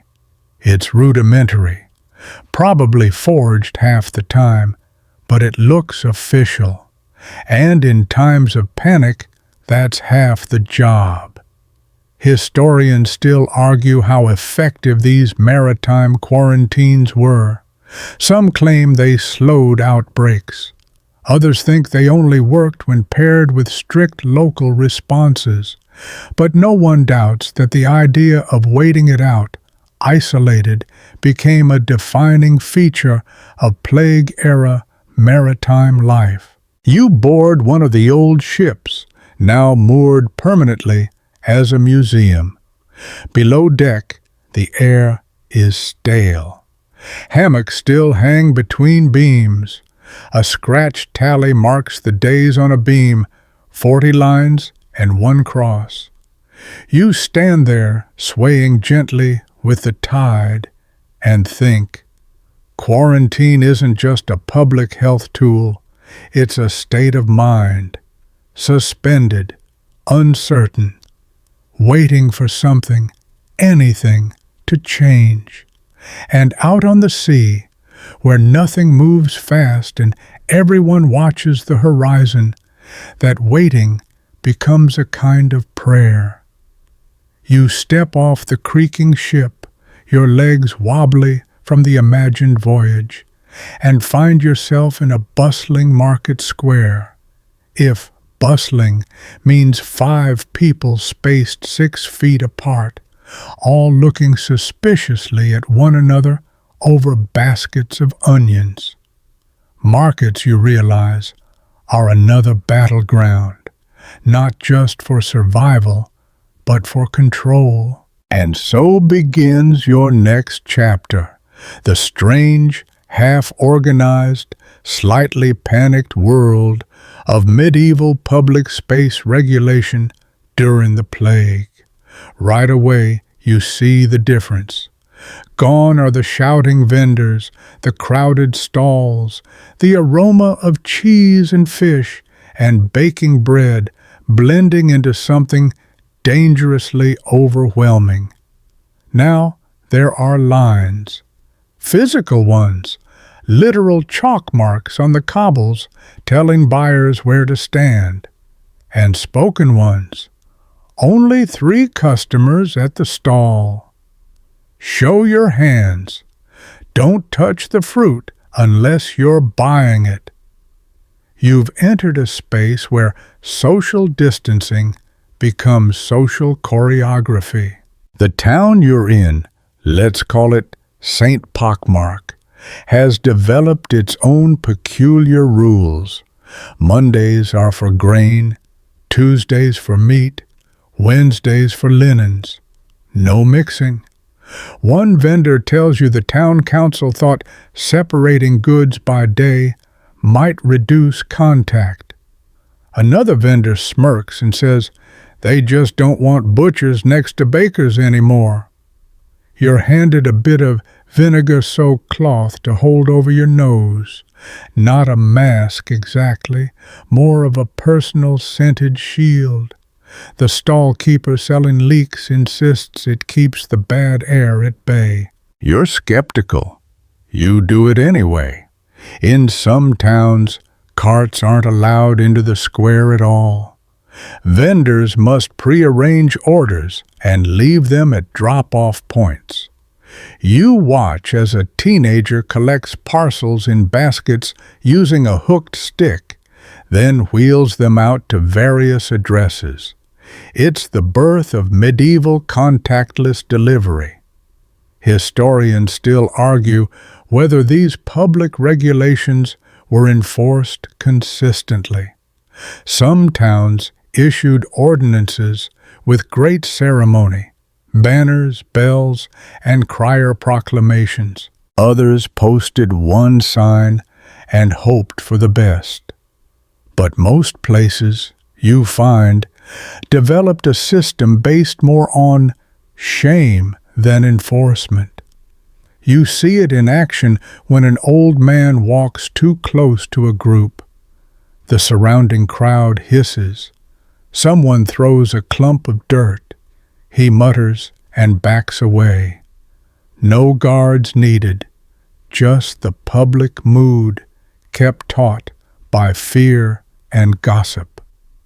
Markets weren't just economic hubs, they were information exchanges. You watch a barber yell to a fishmonger, "3 more deaths on the West Lane," all coughing. News, true or not, spreads faster than any disease. And just like that, a whole quadrant of the market is suddenly empty. You wander into the butcher's quarter, normally the noisiest part.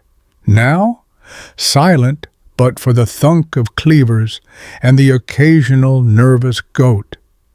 The butcher wears gloves made from thick leather and dunks each coin he receives into a pot of boiled wine. It's as much performance as precaution. A fringe tidbit? In Paris, market sellers once tried heating coins over candle flames to purify them. It worked until someone burned down a stall. After that, they switched to vinegar. Safer, less flambé.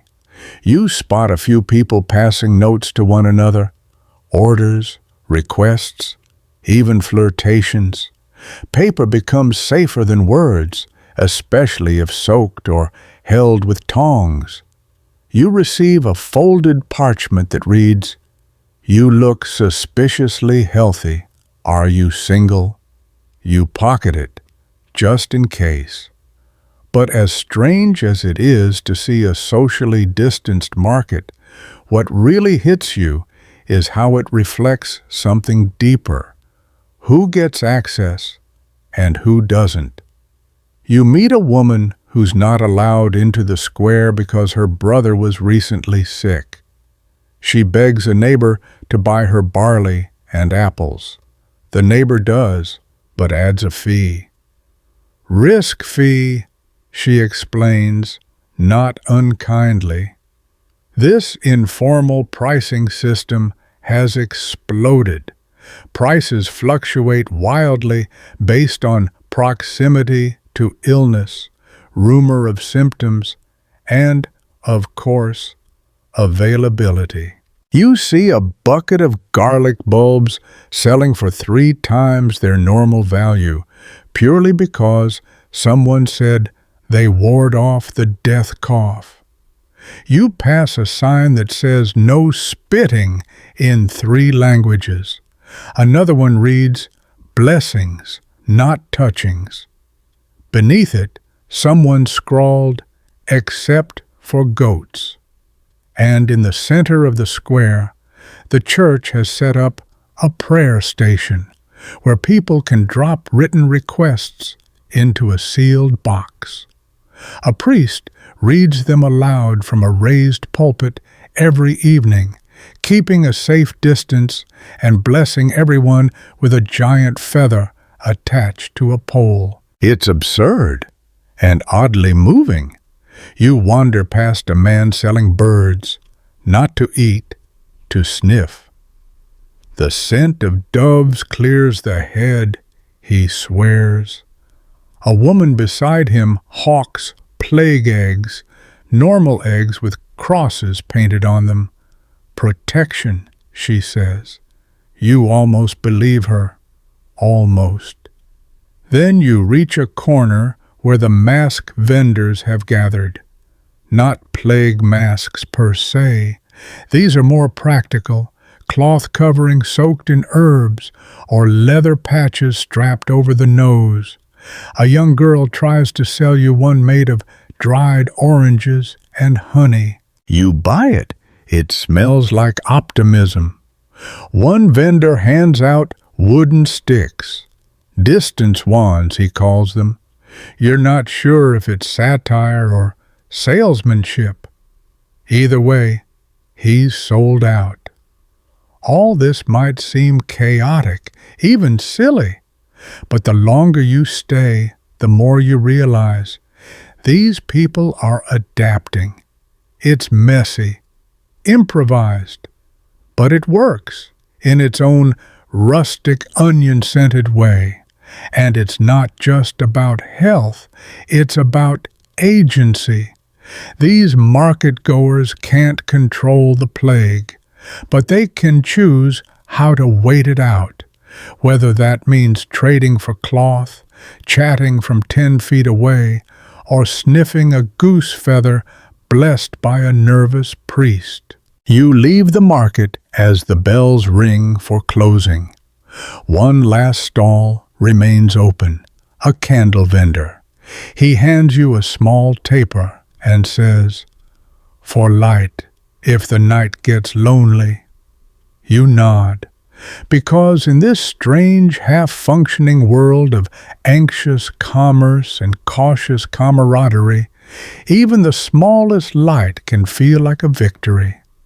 Night falls as you leave the candle vendor behind, the square dissolving into flickering shadows and the scent of extinguished lanterns. You find yourself walking uphill now along a narrow, winding road dotted with small chapels and shrines. And there, nestled beneath the moonlight, lies your next destination, a monastery. Because when cities panicked and towns barricaded, the cloisters didn't always close. In fact, monastic communities, those centers of prayer, study, and silence, became some of the unlikeliest frontline responders to the Black Death. You push open a heavy wooden door and step into a stone corridor. Candlelight dances along the walls, and the air smells of wax, old books, and something herby, lavender maybe. A monk appears, wordlessly offers you a bowl of broth, and vanishes again. Welcome to a world where social distancing was already the default setting.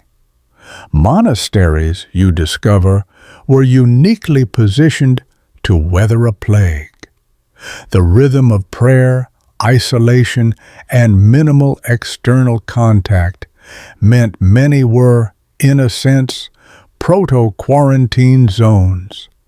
But as the crisis deepened, even these sacred walls weren't spared. You walk through the scriptorium. It's eerily quiet. Desks sit abandoned, manuscripts left mid-sentence. A single book lies open, a copy of Boethius's Consolation of Philosophy. Fitting. Philosophical consolation was suddenly in high demand. In one corner, you find a record-keeper's journal. He writes of 13 gone in as many days, and how the bells toll so frequently, our arms grow weary. The entries get shorter, then stop. Historians still argue whether monasteries had lower death rates. Some suggest their isolation helped. Others think once plague entered, the tight quarters made things worse. Either way, monks kept writing even as death scratched at the cloister walls. You enter the infirmary next.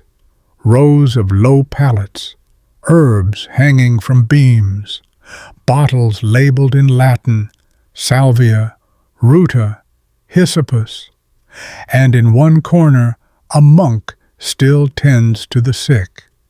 His mask is simple, cloth soaked in vinegar and pinned with dried rose petals.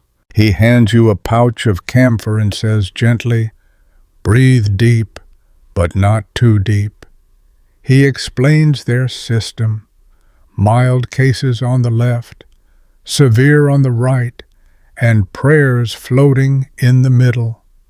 They record every cough, every recovery, every final breath, not just as caretakers, but as witnesses. Then you learn something extraordinary. This monastery, like several across Europe, opened its doors to the outside world. Carefully, strategically, they took in plague victims no one else would. They built separate huts for quarantine. They created plague registers noting names, symptoms, and care routines. You thumb through one, ink smudged by fingers long gone. Ulrich, fever, hallucination, rosemary compress, survived. Simon, blackening of toes, sage bath, died. Elena, unknown fever, improved, left food at our gates. We never saw her again. This quiet, meticulous work didn't just comfort the sick, it laid the groundwork for some of the earliest medical observation in Europe. A fringe tidbit: one monastery in Saxony even began color-coding symptoms using scraps of stained cloth, red for fever, green for stomach pains, purple for skin lesions. The idea didn't catch on, but it hints at something revolutionary: pattern recognition. Outside the infirmary, a monk recites scripture from a pulpit carved into the courtyard wall. He stands alone, facing a dozen listeners scattered across the garden, all seated on distant stones like birds perched on a wire.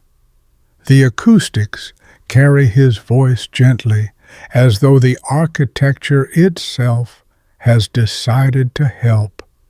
And yet, even within these walls, fear lingers. Some monks wear rope belts that have been soaked in vinegar. Others carry amulets inscribed with prayers. One has drawn a chalk circle around his cell door and won't cross it. You ask about him. "Brother Julian," someone says. "He took a vow of silence, and now he's taken a vow of stillness." You leave a small candle at his doorway anyway. The abbey bell tolls again, marking Compline, night prayer. You join the others in the chapel seated far apart. The air hums with plain chant, but some voices crack, some don't rise at all. You glance at the stained glass. It's beautiful and cracked. The central figure is Christ as the Good Shepherd, guiding lambs along a starlit hill. One of the lambs has been worn away by time. Only faint color and suggestion remain. You wonder if that lamb had a name, and yet there's joy here too. In the garden, the monks still tend their herbs. In the kitchen, someone's baking a honey loaf for a name day. They use long spoons to pass the pieces. One of them sneaks you a slice. "If you can taste it," he says, "you're still among the lucky." You laugh, carefully. Before you leave, they show you their comfort room, a small chamber where those recovering from illness can sit in the sun, read psalms, or just rest. On the walls, drawings made in charcoal and chalk. Simple figures, geometric spirals, a sheep with wings. And on one beam, scratched faintly with a knife. Still here. You walk back into the cool night, the bells behind you growing softer. You think about those who chose to stay, to care, to write it all down, not because they expected to be remembered, but because someone had to remember at all. In a world coming undone, sometimes faith doesn't look like kneeling. Sometimes it looks like tending the sick, writing the names, and baking the honey loaf anyway. You descend from the monastery under a sky of slow-moving stars, the echo of bells still trailing like a fading song. But now the path veers somewhere darker, the world of blame, where fear sharpens into accusation and suspicion becomes deadly. Because when people don't understand a plague, they start looking for someone, anyone, to blame. You arrive in a town square that should be peaceful, but the energy here buzzes like static. People huddle in clusters, whispering. Signs nailed to doors read, "Not sick or healed," but something more ominous. Traitor, poisoner, unclean. You've stepped into the darkest side of social distancing, the kind that doesn't just separate the sick, it targets the scapegoat. It begins often with rumors. You hear them now, that the well water has been poisoned, that strangers carry disease in their breath, that someone saw a traveler tossing powders into a fountain at dawn. No proof, just fear. And fear in these times spreads faster than plague. Historically, one group suffered most during these waves of blame: Jewish communities. In dozens of cities across Europe, from Strasbourg to Mainz to Barcelona, Jews were accused of causing the plague, of poisoning wells, of casting spells, of conspiring with dark forces. It didn't matter that they, too, were dying, that some communities had lower infection rates due to religious hand-washing or dietary laws, that they, like everyone else, lit herbs, wore talismans, and prayed for mercy. The logic was twisted. If Jews weren't dying as quickly, they must be responsible. If they were dying, well, that was proof they were guilty and being punished. Heads I win, tails you lose. You witness a gathering outside the city gates. A cart stands ready. A family is being pushed toward it, quiet, stone-faced, belongings in sacks. A man calls out, "To the Judengasse with them!" No one steps forward to intervene. It's a reenactment of hundreds of real moments across plague-era Europe. In Strasbourg, in 1349, hundreds of Jews were burned alive in the city square. In other cities, entire communities were expelled, or worse, and all of it done in the name of safety. Historians still argue about the role of local authorities. Some tried to stop the violence, others encouraged it. Some city leaders issued edicts protecting Jewish citizens, only to revoke them weeks later under public pressure. The Pope condemned the scapegoating. Few listened. You meet a friar, half drunk, half sobbing, who confesses, "We told them God was angry. We should have said God was weeping." You visit a burned-out district where a synagogue once stood. Children play in the ashes, not knowing what they're standing on. A woman shows you a hidden scroll, a family's genealogy, preserved in oilcloth. "I'm the last name," she says. The rest stopped at the fire. But the blame didn't stop with Jews. Other targets emerged: travelers, beggars, women with herbs, lepers, foreigners.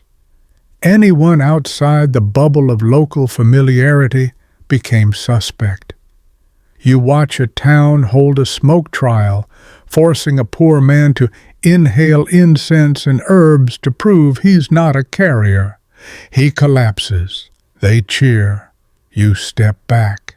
There's a fringe story told here of a group of musicians traveling through Lombardy who were accused of spreading the plague via song. The theory? That sound vibrations weakened the air. One survived only because he had lost his voice from a cold and couldn't sing. You'd laugh if it weren't so believable.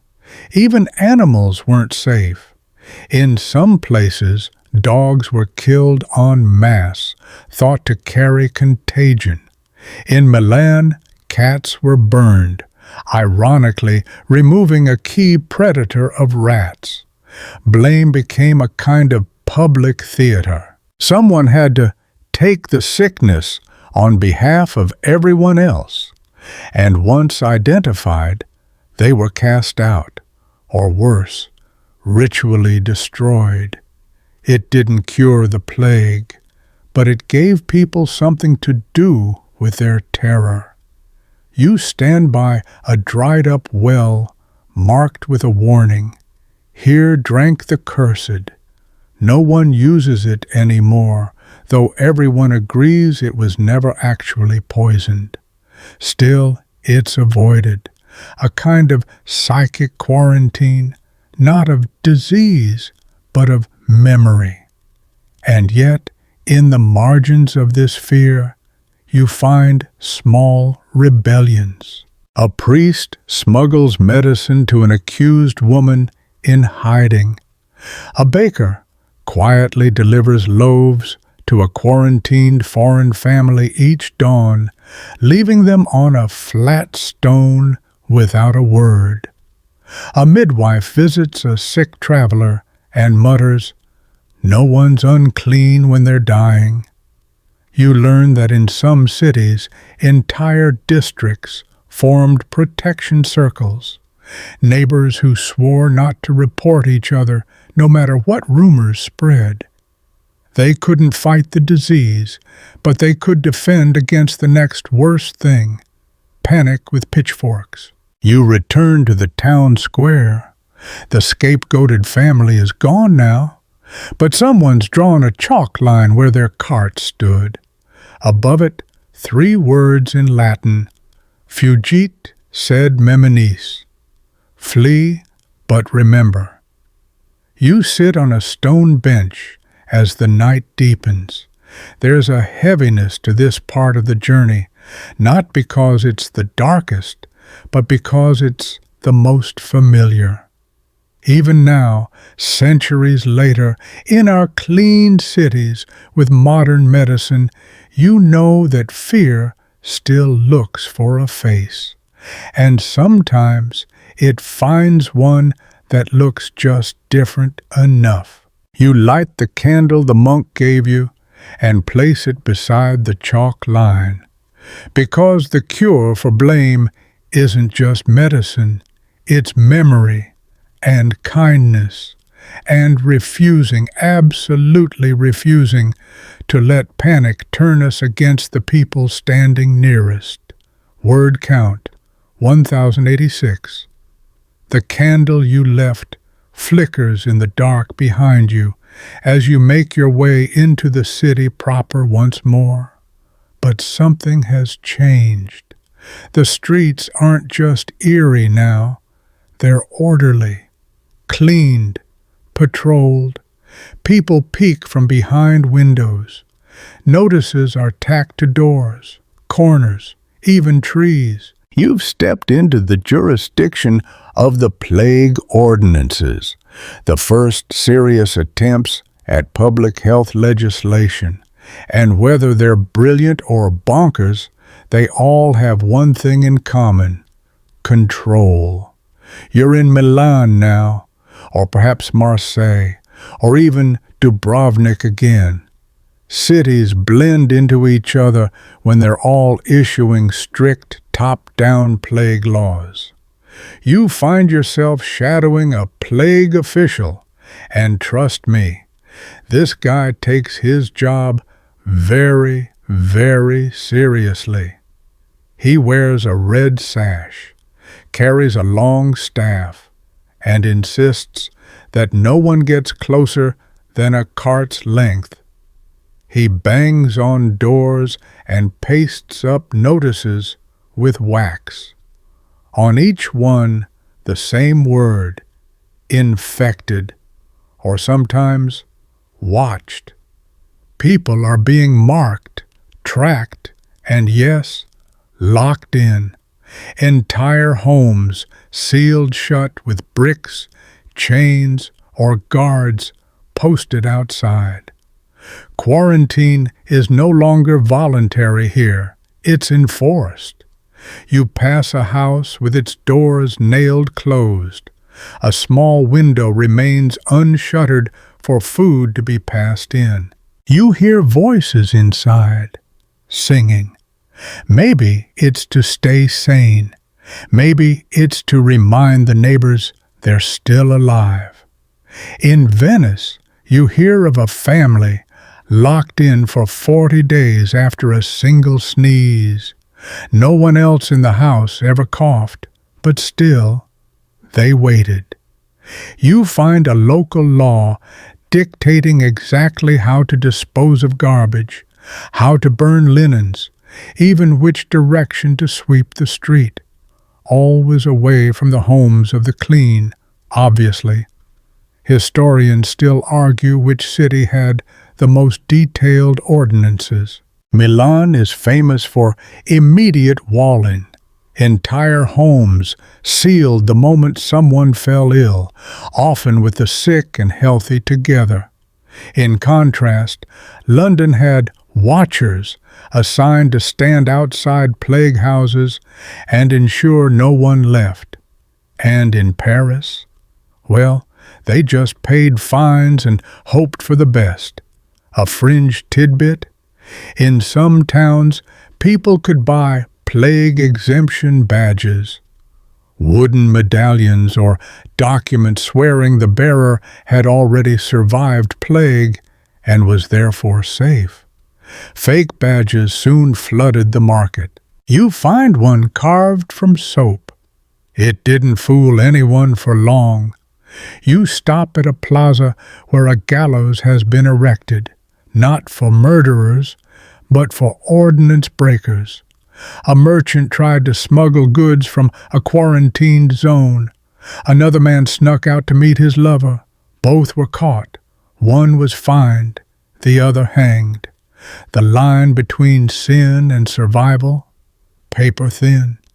And yet, many of these laws did make a difference.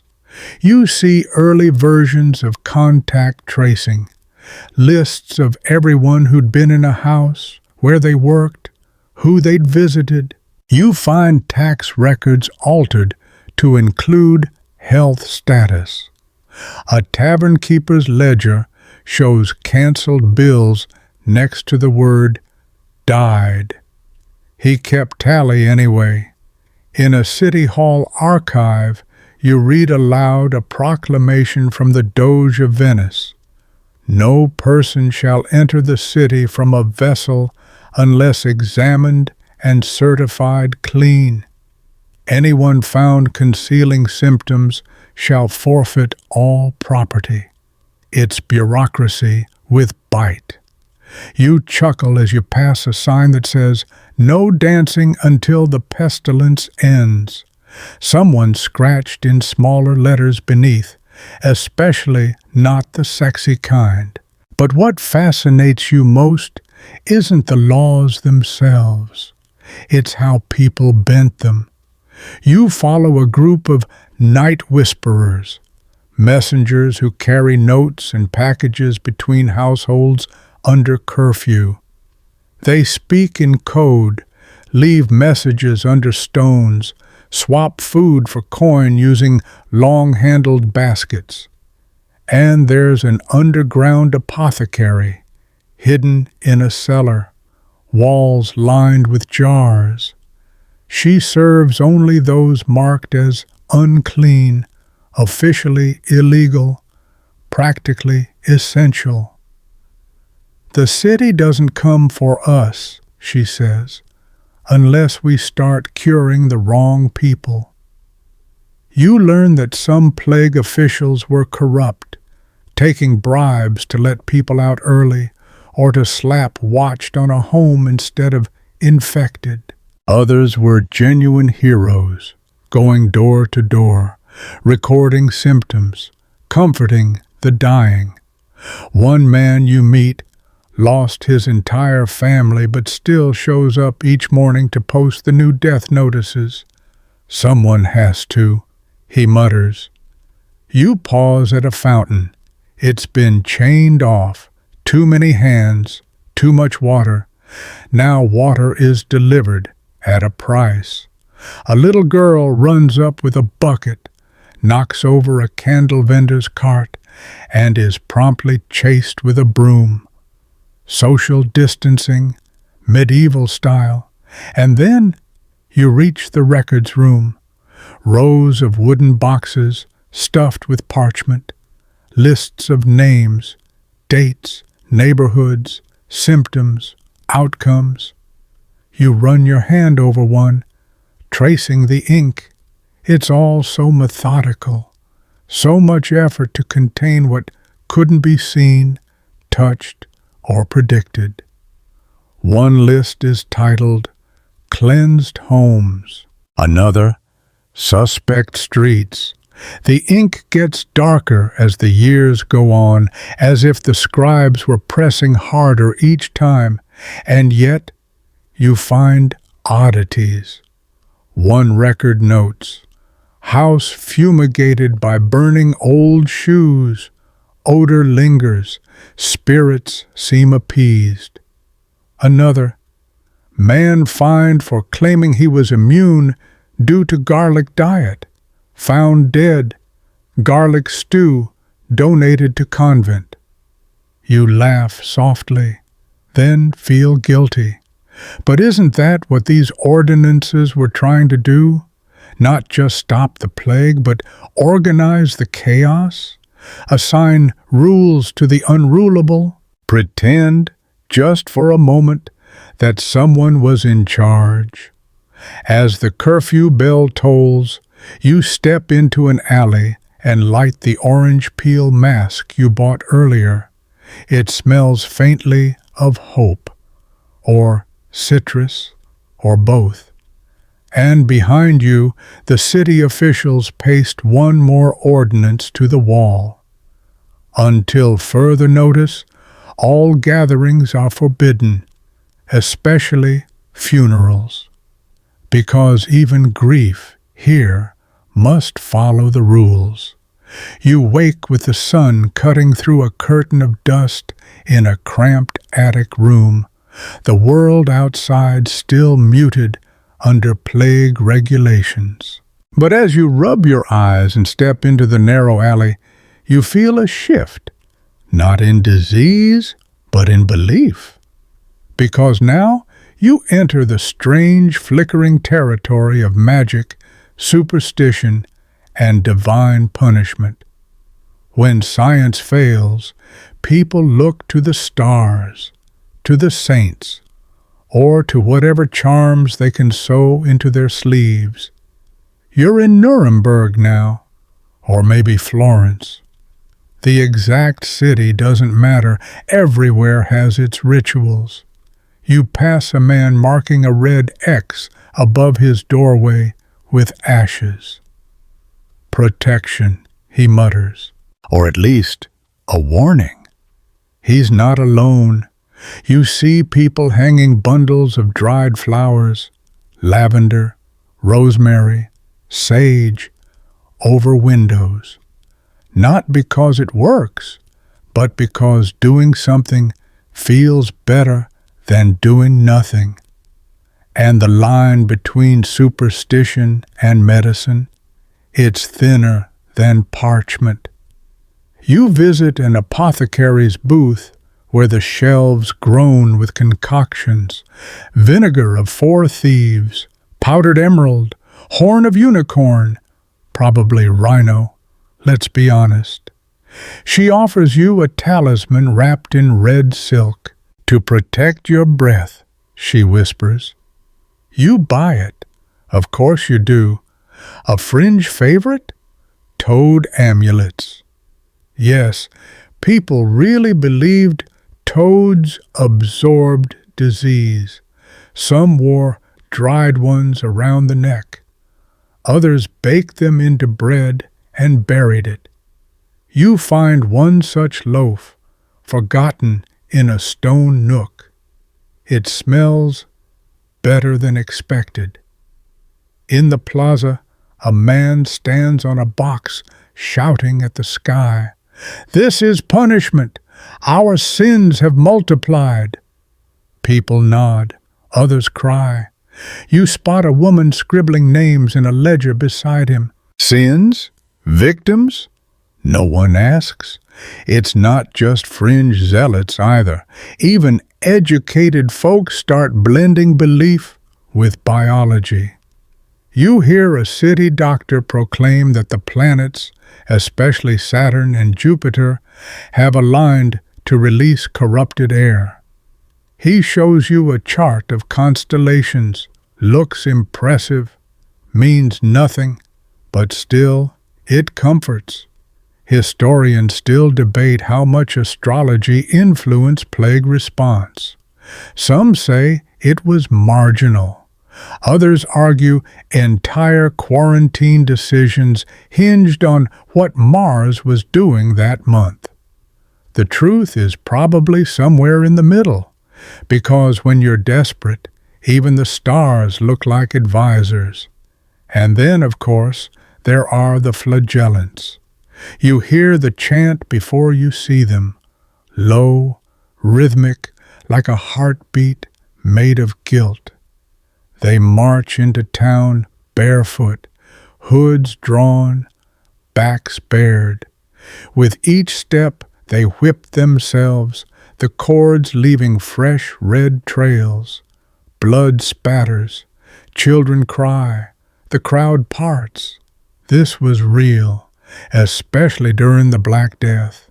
These traveling penitents believed the plague was God's punishment, and that through suffering they might save everyone, or at least themselves. Sometimes the processions lasted hours, sometimes days, and sometimes they turned violent. You watch as a local priest tries to shoo them off. The bishop banned this, he hisses, but the leader just raises his whip again and sings louder. Fear drowns out theology. Later, you wander into a home where a family gathers around a candlelit altar. They're not praying to saints, but to ancestors. A fusion of folk tradition and Christian belief. Offerings of bread, ribbons, and old coins lay scattered around a bowl of water. You ask what it means. A woman shrugs. My grandmother said it keeps the shadows quiet. You decide not to ask which shadows. You find a pamphlet, crudely printed, wildly illustrated. It claims the plague was caused by witches boiling the moonlight. Yes, really. It even includes recipes. Satirical? Maybe. Popular? Absolutely. People need stories more than they need truth. Even the art reflects this chaos of belief. You walk through a chapel and gaze up at a new fresco, painted right over an older saint scene. The new image? Death as a skeletal jester, dancing through town wearing a crown. Under it, he chooses without mercy. Someone has added graffiti beneath it in charcoal, but perhaps He spares the careful. And then you meet the wise woman. She lives outside the city gate, in a cottage drowning in ivy and myth. People visit her in secret. You follow one man who emerges with a bundle of ash bark tied with red thread. He says it keeps his dreams clean. She lets you in. Her walls are covered in symbols, stars, eyes, birds, hands. She offers you a potion. You ask what's in it. She says, everything I could never explain. Some say women like her were witches. Some say they were healers. Sometimes both. Historians still argue whether these women were fringe charlatans or underground physicians. Maybe both. Maybe neither. What matters is they gave people hope with a scent of rosemary. You sit by her fire as she reads a child's palm. She frowns, then smiles. Long life, she lies, kindly. And in that lie, you see the function of belief, not to predict, but to soothe. Before you go, she gives you a small bag of herbs and says, boil this if the coughing starts. And if it doesn't help, at least your room will smell like a forest. You leave with the bag tucked into your coat. As you pass back through town, you realize it's not that people didn't believe in the plague. It's that they believed in more than the plague, in curses, in fate, in saints and sins, and the precise position of Mars. And maybe, deep down, in the idea that belief itself, whispered, brewed, burned, or danced, was a kind of armor. You walk through twilight now, the sky turning copper behind rows of crooked chimneys. The city lies quieter than before, more settled, or perhaps just exhausted. The plague still simmers, but people are adapting, rebuilding routines, finding normal in the wreckage. And one thing that never quite dies? Bureaucracy. This chapter is about plague-time paperwork, the rolls, ledgers, and death registers that tried to make sense of senseless loss. You duck into a parish house that smells like old wood and melting beeswax. Inside, a clerk is hunched over a table, scratching notes onto parchment. A single candle illuminates piles of bound folios labeled by year and month. Mortuary, 1348. Names by parish. Suspect cases. Burials by daylight only. The clerk doesn't look up. He mumbles, "Another one for the list?" You shake your head. He nods, dips his quill, and keeps writing. These lists, called bills of mortality in later periods, are among the first organized attempts to track a disease's spread in real time. Births, deaths, symptoms, addresses, sometimes even final words, all documented, if not always accurately. You peek at one list. Entry number 287. Unnamed boy, coughed for days, died in arms of baker. Entry number 288. Widow Agnes, laughed once on Tuesday, stopped breathing by Friday. Entry number 289. Not dead yet, but looks like Tuesday. The tone isn't disrespectful, it's just resigned. After hundreds of names, Even grief takes shortcuts. Historians still debate how useful these records were. Some were riddled with errors, others were shockingly precise. But what matters is that someone was keeping score, not out of morbid fascination, but because if you wrote it down, you could believe it wasn't chaos. A fringe practice? In parts of Italy, families began making private death journals, not just of those lost, but of dreams, omens, and suspicious animals seen near the house. One family blamed a cat with 2 different colored eyes. Another, a weeping willow. It all got recorded. You follow the clerk through the back door into a room filled with long wooden shelves. It's not the library. It's the Book of the Dead, an evolving handwritten archive of every name lost to the pestilence since it began. Some entries have dates. Others just say, "During the Black Weeks."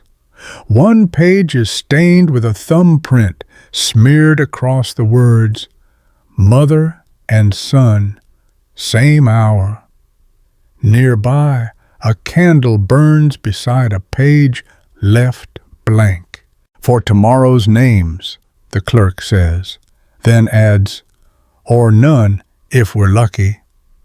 You leave the building with a strange weight, not just sadness, but admiration. These scribes weren't saving lives, but they were saving truth, one entry at a time. Out in the square, you find a different kind of record-keeping. A painter sits beneath an awning, sketching a new mural. It's crude but expressive. Death as a merchant, trading gold for lives.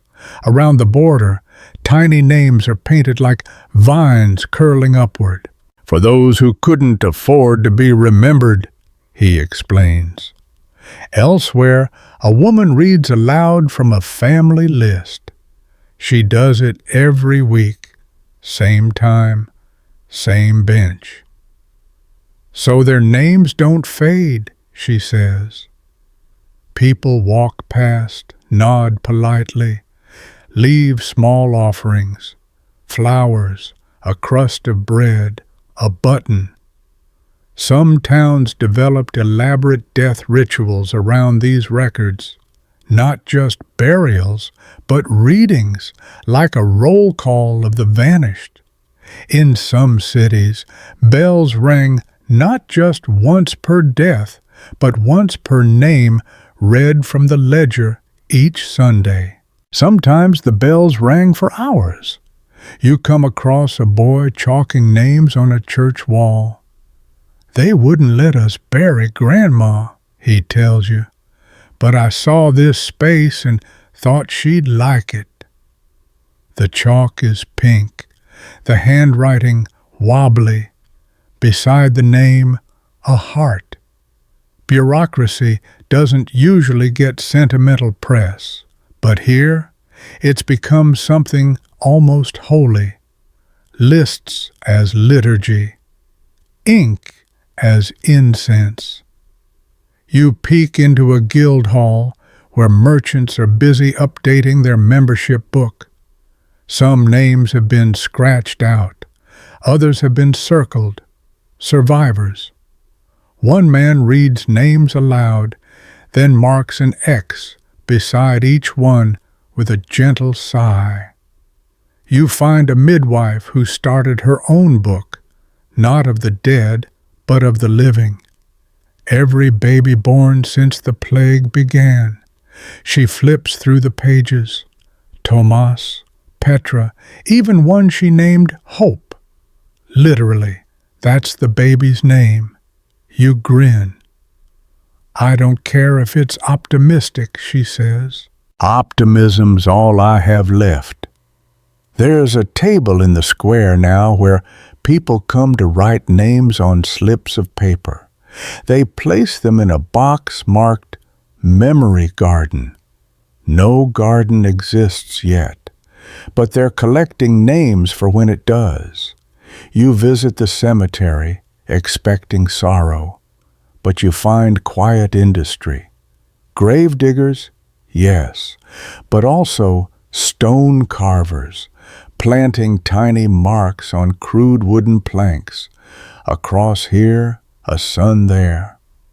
Each one's a language, the mason tells you, even if no one's speaking it anymore. You notice a ledger nailed to the chapel door. It reads, names listed today, 12, buried with ceremony, 3, buried alone, 9, flowers left, 17, and scrawled at the bottom, keep counting, someone has to. You step back, notebook in your pocket now heavier than before, because amid all this tallying, what strikes you most is how the act of writing things down, names, stories, final meals, rumors of strange birds, becomes its own kind of defiance. You can't stop the plague, but you can witness it, record it, insist that those who vanish don't simply evaporate into mist. And maybe that's the most human thing of all. You leave the ledgers and litanies behind, your footsteps echoing off stone streets that feel less like tombs now and more like threads tying life back together. You're headed somewhere unexpected, the theater, or what's left of it, because believe it or not, even in the midst of plague and lockdown, humans found a way to tell stories. They always do. The playhouse is shuttered, its door chained, a crude sign scrawled across it, closed by decree, laughter postponed. But around the side, behind a hay cart, you find a small gathering. 15 people in masks made from scrap linen, a makeshift stage, and an actor in full costume, half plague doctor, half jester. He bows deeply and begins. Tonight's performance, a satire about death being terrible at chess. It's absurd. The punchlines are dark. You laugh anyway. So does everyone else. A woman laughs so hard she drops her garlic amulet. Her husband lets it roll. The laughter is more important, because even during the Black Death, humor and performance thrived, just not always where you'd expect. In Florence, they told stories in gardens. In London, when theaters were shut, actors toured small villages in disguise. In Paris, puppet shows ridiculed doctors and sold licorice rats as snacks. The world was falling apart, but the jokes, still solid, a fringe favorite. In parts of Germany, wandering performers staged mock funerals for imaginary townsfolk, complete with bad Latin, fake weeping, and a surprise song about bread prices. We were mourning the bakery more than the body, one old script confesses. Historians still argue whether these performances were acts of resistance or simply coping mechanisms. Maybe both. What's certain is this: the plague didn't kill joy. It just made it more precious. You follow the jester after the show. He's wiping off his face paint with vinegar-soaked cloth. We get chased off sometimes, he says. People think we bring it with us. You ask why he keeps performing. He shrugs. Because fear's quieter when people laugh. Elsewhere, artists turn grief into beauty. A group of young women paints murals on the walls of abandoned homes, bright swirling vines around the door frames. One mural shows a dancing goat in a crown, another, a sun with tired eyes. They say it helps. You pass a musician playing a hand-carved flute from his window. He nods at you and keeps playing. The tune is a lullaby you don't know but instantly feel. It drifts across the alley like smoke. A child listens from a window across the street, rocking a doll. You find a chalkboard at the edge of the square where people scribble messages, still breathing, rat-free since Thursday. If anyone sees my chicken, she answers to Judith, love you, even from a distance. Every few days, someone wipes it clean, and the messages begin again. Back in the old theater district, a troupe of masked performers rehearses silently in a courtyard, moving like shadows under the moon. No lines, no script, just gesture and rhythm. You ask what it's called. The leader says, it's about waiting. You don't need more explanation. In the ruins of a print shop, you find a satirical pamphlet titled A Day in the Life of Death, featuring death arguing with bureaucrats about proper robe length and accidentally getting drunk at a tavern. The drawings are crude, the timing perfect. You meet a scribe who writes short poems on scraps of linen, ties them to bricks, and tosses them into empty courtyards. Someone finds them eventually, he says, and if not, the pigeons enjoy the message. One reads, the breath we save is not just air, but space to laugh and room to care.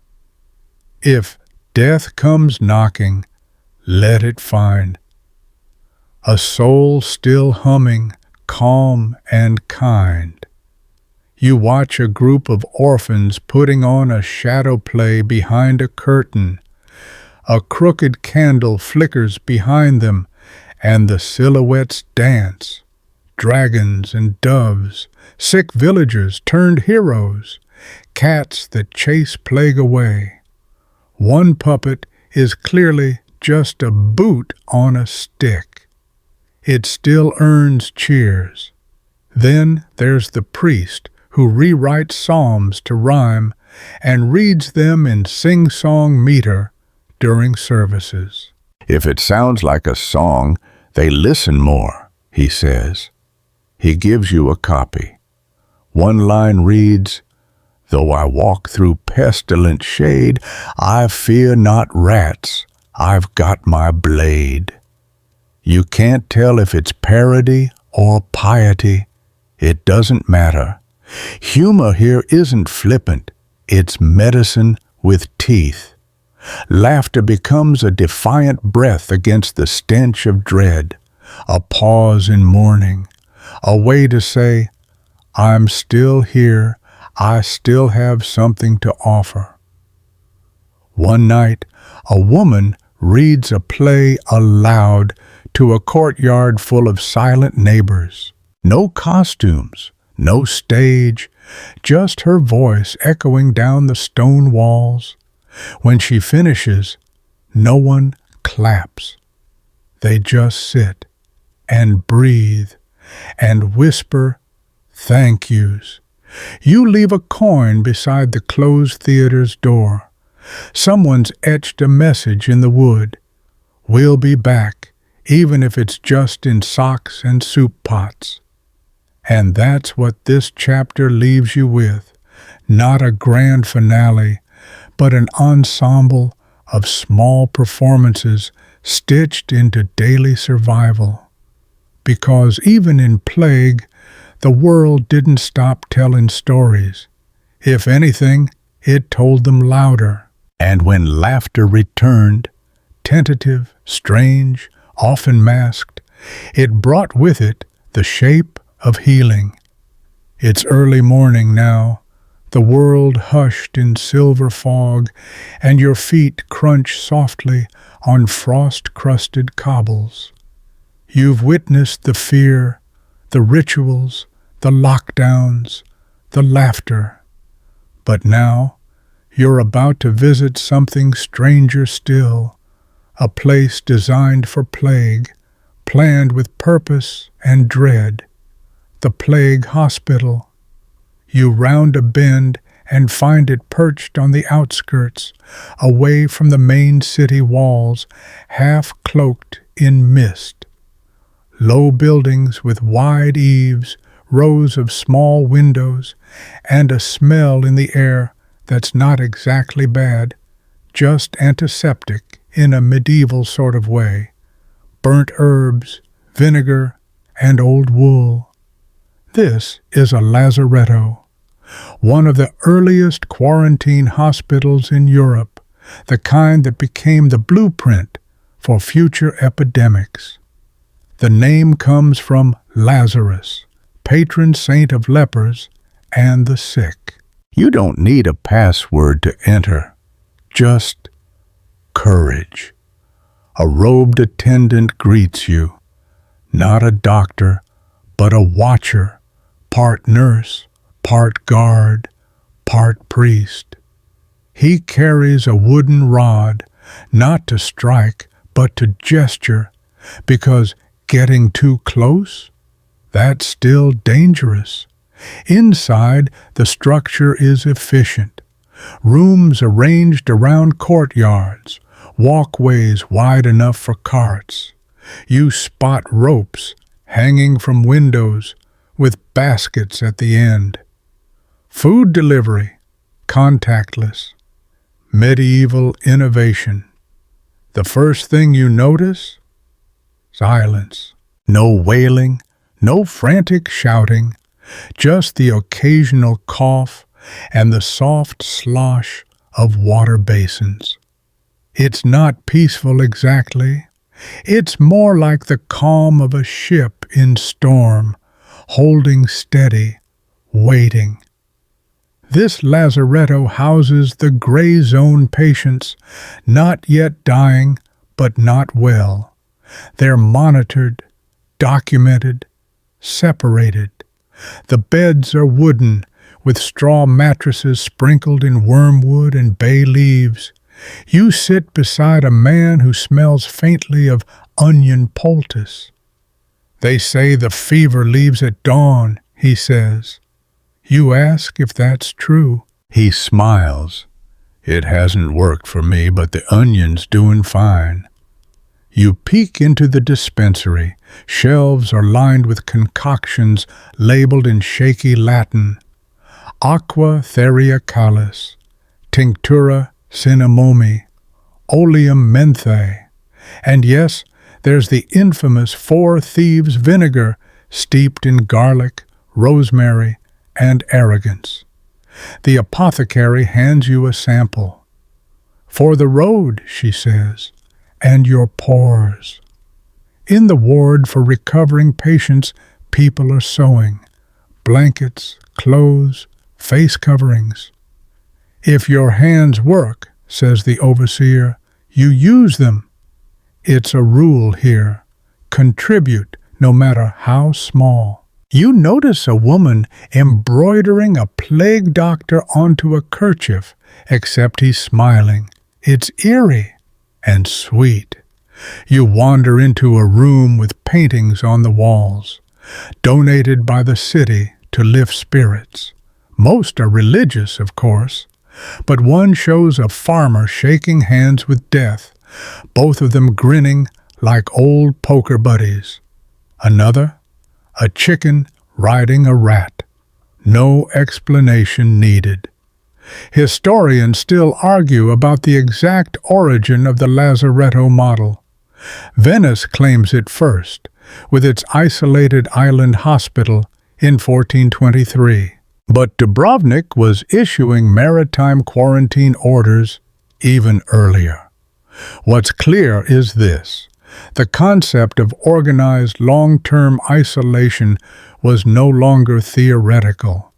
It had walls and rosters and rules. A fringe detail: in some lazarettos, patients were assigned music tasks, playing lutes, flutes, or banging rhythmically on pots. Not for entertainment, for monitoring. If the sound stopped, the watcher knew something was wrong. You step into a room for the terminally ill. No drama, no screaming, just warmth. A window cracked open. A bowl of broth cooling. A nurse adjusting a pillow with tenderness that makes you ache. You sit beside a bed. The patient, an old woman, presses something into your hand, a folded bit of linen with the words "Not Afraid" stitched into it. You squeeze it gently. She closes her eyes again. Outside, a chart is posted. Today's status: patients 47, recovered this week 11, deaths this week 8, beds available, 5 prayers offered, infinite. Someone keeps adding this line. You peek into the staff quarters: sparse beds, buckets, a table covered in dice, and a deck of hand-drawn playing cards. They gamble not for money, but for shifts. "Loser does night watch," someone says, grinning, "or gets dinner duty. Depends how much vinegar we have left."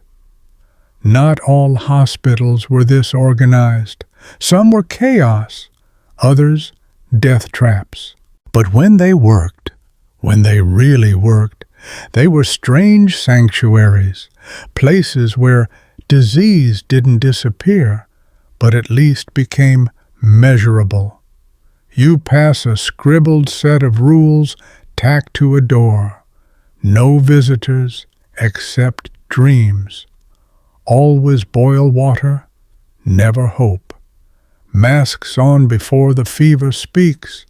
Pray if you want, but wash your hands too. Write your name somewhere. We're keeping track.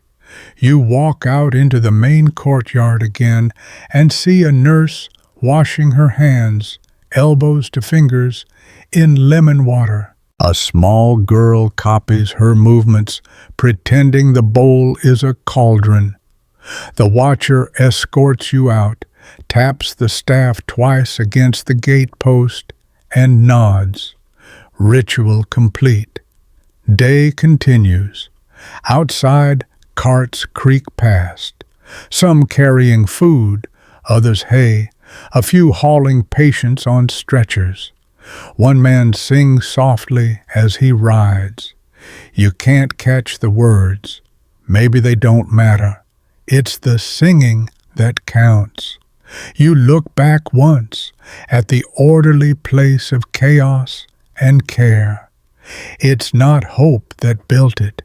It's planning, and the stubborn belief that even in plague, systems can help, not save, but help. You leave the lazaretto just as the sun bleeds gold across the rooftops, casting long shadows over the city's bones. The streets feel quieter now, not from fear, but from fatigue, as if even the plague has tired itself out. But it hasn't vanished. Not yet. Not ever entirely. Now comes the part history doesn't dramatize much, the aftermath. Not triumph, not sudden relief, just slow re-entry into life. You wander back into the heart of town. Windows that were once shuttered are open now, just a crack. Market stalls begin reappearing, sparsely stocked. A butcher's sign reads, 2 pigs today. First come, first served. Don't fight. Children play in the alleys again, tentatively. One swings a stick at a rat and misses, shrieks with laughter. A girl ties ribbons around her elbows like angel wings. Keeps the sickness off, she insists. You nod solemnly. You stop at a tavern, reopened, though only half the tables are used. A chalkboard outside tracks more than drink specials. It lists survivors' names, jobs available, and what's been forgiven in the past month. Debts, insults, unreturned chickens. A new social contract, scrawled in cursive.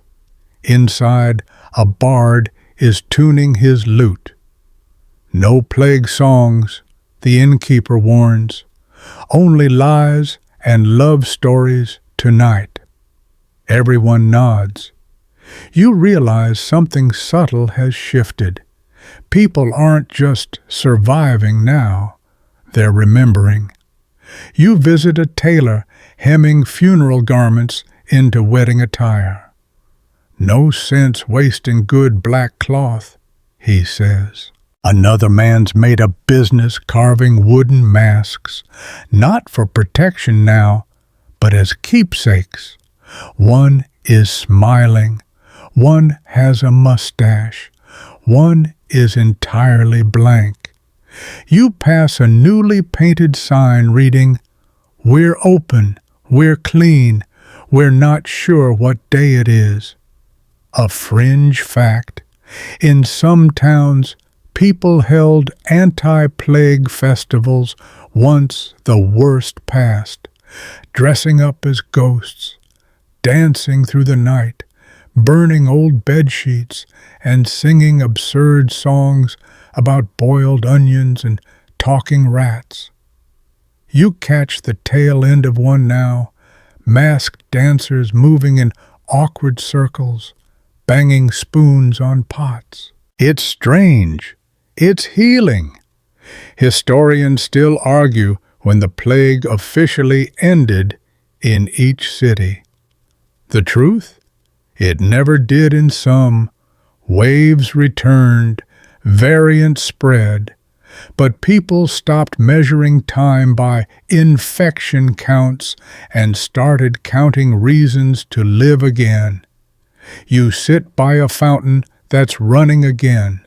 Someone's placed candles around its base, each one labeled, "For Mother, for Luca, for those we still don't know." The water glistens. A woman brushes past you, carrying a basket of herbs. She says, "The basil survived. That's got to mean something." There's a new kind of noise in the air, soft hammering from carpenters, laughter from rooftops, prayers spoken without panic. Even gossip returns. You overhear someone say, "I heard Agnes kiss the baker." No plague, just poor judgment. You smile. You meet a monk painting small icons, patron saints of plague, yes, but also of patience, threading needles, unwashed hair, and empty cupboards. "We needed more relatable miracles," he says. You ask a gravedigger how things feel now. He wipes his brow, leans on his shovel, and says, "Lighter, not better, just like we're breathing out after holding our breath for too long." That's the vibe everywhere, a long exhale. Some scars remain. You see it in the hesitancy of handshakes, in the way people still sidestep each other in narrow alleys, in the gardens grown where graves were too full, in the songs that avoid certain verses, in the names that no one names their babies anymore. But there's resilience, too. One street has been renamed Vita Lane, Life Lane. A mural shows a rat, saint, and child all drinking from the same bowl. Unity, says the artist. At the edge of town, you find a quiet bench overlooking the fields beyond the walls. Someone's carved into the wood. We endured, we remember, we laugh, we plant again. And isn't that the rhythm of history? Survive, reflect, rebuild, mourn, hope, repeat. Your candle is almost burned out now. The final light dances along the cobblestones as if unwilling to leave. You sit in the hush and feel the weight of what's been lived, not just in this city, but across all cities touched by plague. Because pandemics don't end when the last cough fades. They linger in behavior, in architecture, in language, in new rituals, in the instinct to step back before stepping forward. You rise, brushing off dust, and look once more over the rooftops. The bells ring, not a death knell, but something softer, a signal that life, even in ruins, insists on beginning again. So here we are, at the end of our journey through medieval quarantines and distant despair. Strange, isn't it? How something so old can feel so recent. You've walked alleys where silence was law, stood by walls built to keep love out, listened to laughter echo through masks, and maybe, just maybe, you see your own time in their candlelit shadows. Breathe now, slower. Let the sounds of plague time fade. Let the candles burn low, not from panic, but peace. Think of a monk stirring herbs for someone he'll never meet. A jester cracking jokes with a fever in his chest. A little girl chalking her grandmother's name on a wall so it won't be forgotten. These aren't just echoes. They're reminders that the human spirit doesn't vanish in crisis. It adapts. It sings. It even dances with wooden spoons.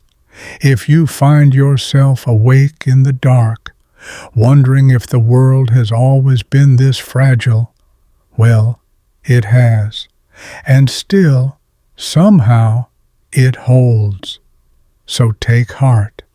If medieval cities could quarantine, organize, mourn, and still write love poems on rooftops, so can we. Now, lie back. Let your muscles soften. Let the street lamps behind your eyes go dim. The candles are out. The doors are unbarred.